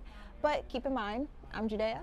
This is Jake Leonard. Hey. Hey, we are literally minutes away from the 10 o'clock news. Yes. I want to know what the people are talking about. What's Philly talking about? Okay, so this is something that I saw in the trending topics and was honestly kind of shocked that I hadn't heard about this because this has been playing out for a while.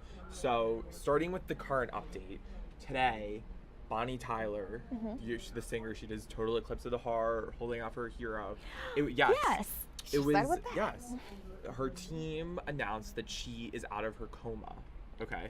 Yeah, I know. So I thought the same thing. So backtracking, apparently about a month ago, she was, maybe she was on tour, I'm not sure why, but she was in Portugal and had cardiac arrest, went into cardiac arrest and was rushed into emergency surgery, and they put her in a medically induced coma. So this happened back in May. I had literally no idea. I didn't either. Yes, but today she was woken up from the coma. So that's why she was trending. Her team released a statement. Bonnie is no longer in a coma, but remains very unwell and in intensive care in hospital in Portugal. So she's out of the coma, but she's not doing great. So prayers to her. Thinking about her, I had no idea this was going on. It must be really scary for her team, for her family. So definitely wishing her well. Me too. Wow. Yeah. Well, thank you for that update. Yeah. That's so crazy. While we're hearing about stories like this, it makes me think about the little girl too, Yes. the one that Shawnette Wilson, her report is going to be on live in the 10 o'clock, but we started showing you that image of Ben Franklin Bridge, and that is because we know Alora, she was a little girl, locally here, very cute too, by the way, but she unfortunately lost her battle with a rare form of pediatric brain cancer. And so city leaders, this was a couple of years ago, by the way, so city leaders, state leaders, they want to make sure that she is never forgotten. And so they decided to light up the city of Philadelphia in beautiful colors. They're calling June 15th today Alora Joyce Kahn Pediatric Brain Cancer Awareness Day. So that's why you'll see, if you're on your way home, you're listening to us, hopefully not watching us if you're out driving or anything like that, but if you're listening and you're seeing the different colors throughout the city, now you know why. So it's going to be the Ben Franklin Bridge. They said they would be doing City Hall, Valdosta, a couple of other places as well. But just nice to know what it's all for. That is such a beautiful thing that they're doing. And Mhm. looking, at the cameras as you, the viewers, are looking at it, it truly is so wonderful. It just makes my heart so happy that they're really honoring such a beautiful soul in such a beautiful way. So many people are gonna, they may not know her, what it's for, but they're gonna look at all these sites and be like, wow, that's so beautiful. That's so pretty. Yeah. And it's gonna be because of her. So Yep. I love that they're doing that. Yeah, I can't wait to see how Shawnette puts her story together. Yeah. She'll be live for us in the 10 o'clock. I know she's been working very hard on putting this together, so you'll get to see that again in just a couple of minutes. And with that being said, I just want to take one last look, because of course we have been keeping our eyes on everything that's happening with the Iran game. Hold on. It looks like it's halftime and they're still tied. You think it could be a draw, Jake? I don't know. We were literally just, before we went on, I was like, do you think it's going to be a draw? It seems like it's happening kind of a lot, but I'm like kind of locked in. Yeah, I still can't believe that Atlanta had the first scoreless match of FIFA World Cup. I don't think anybody saw that coming. And I was saying too, like, could you imagine spending all this money to come out and root on your team? It's the first game, so you're real excited, and nobody scores. Well, at least it's the experience. No. I want my money. I hope no one bet on the game. I know. Oh, wow. That'd be kind of awkward. Unless someone said they're not going to score. I'm sure that person is really happy. They made some great money. So that's a little look at some of the stuff that's going on. We've been keeping our eyes on protests that were happening outside of the Iran game. A lot. Another big story that everybody has been keeping their eyes on, Jill, she's going to bring us a live update to the officer, the ICE agent who was hit by a car. And then they say that that vehicle was driven by the suspect that he was trying to arrest. Yeah. So really interesting. I'm looking forward to seeing how she put that piece together. Yeah, same as well. So again, all of that's coming to you at the 10 o'clock hour. So don't go anywhere. You got about a minute before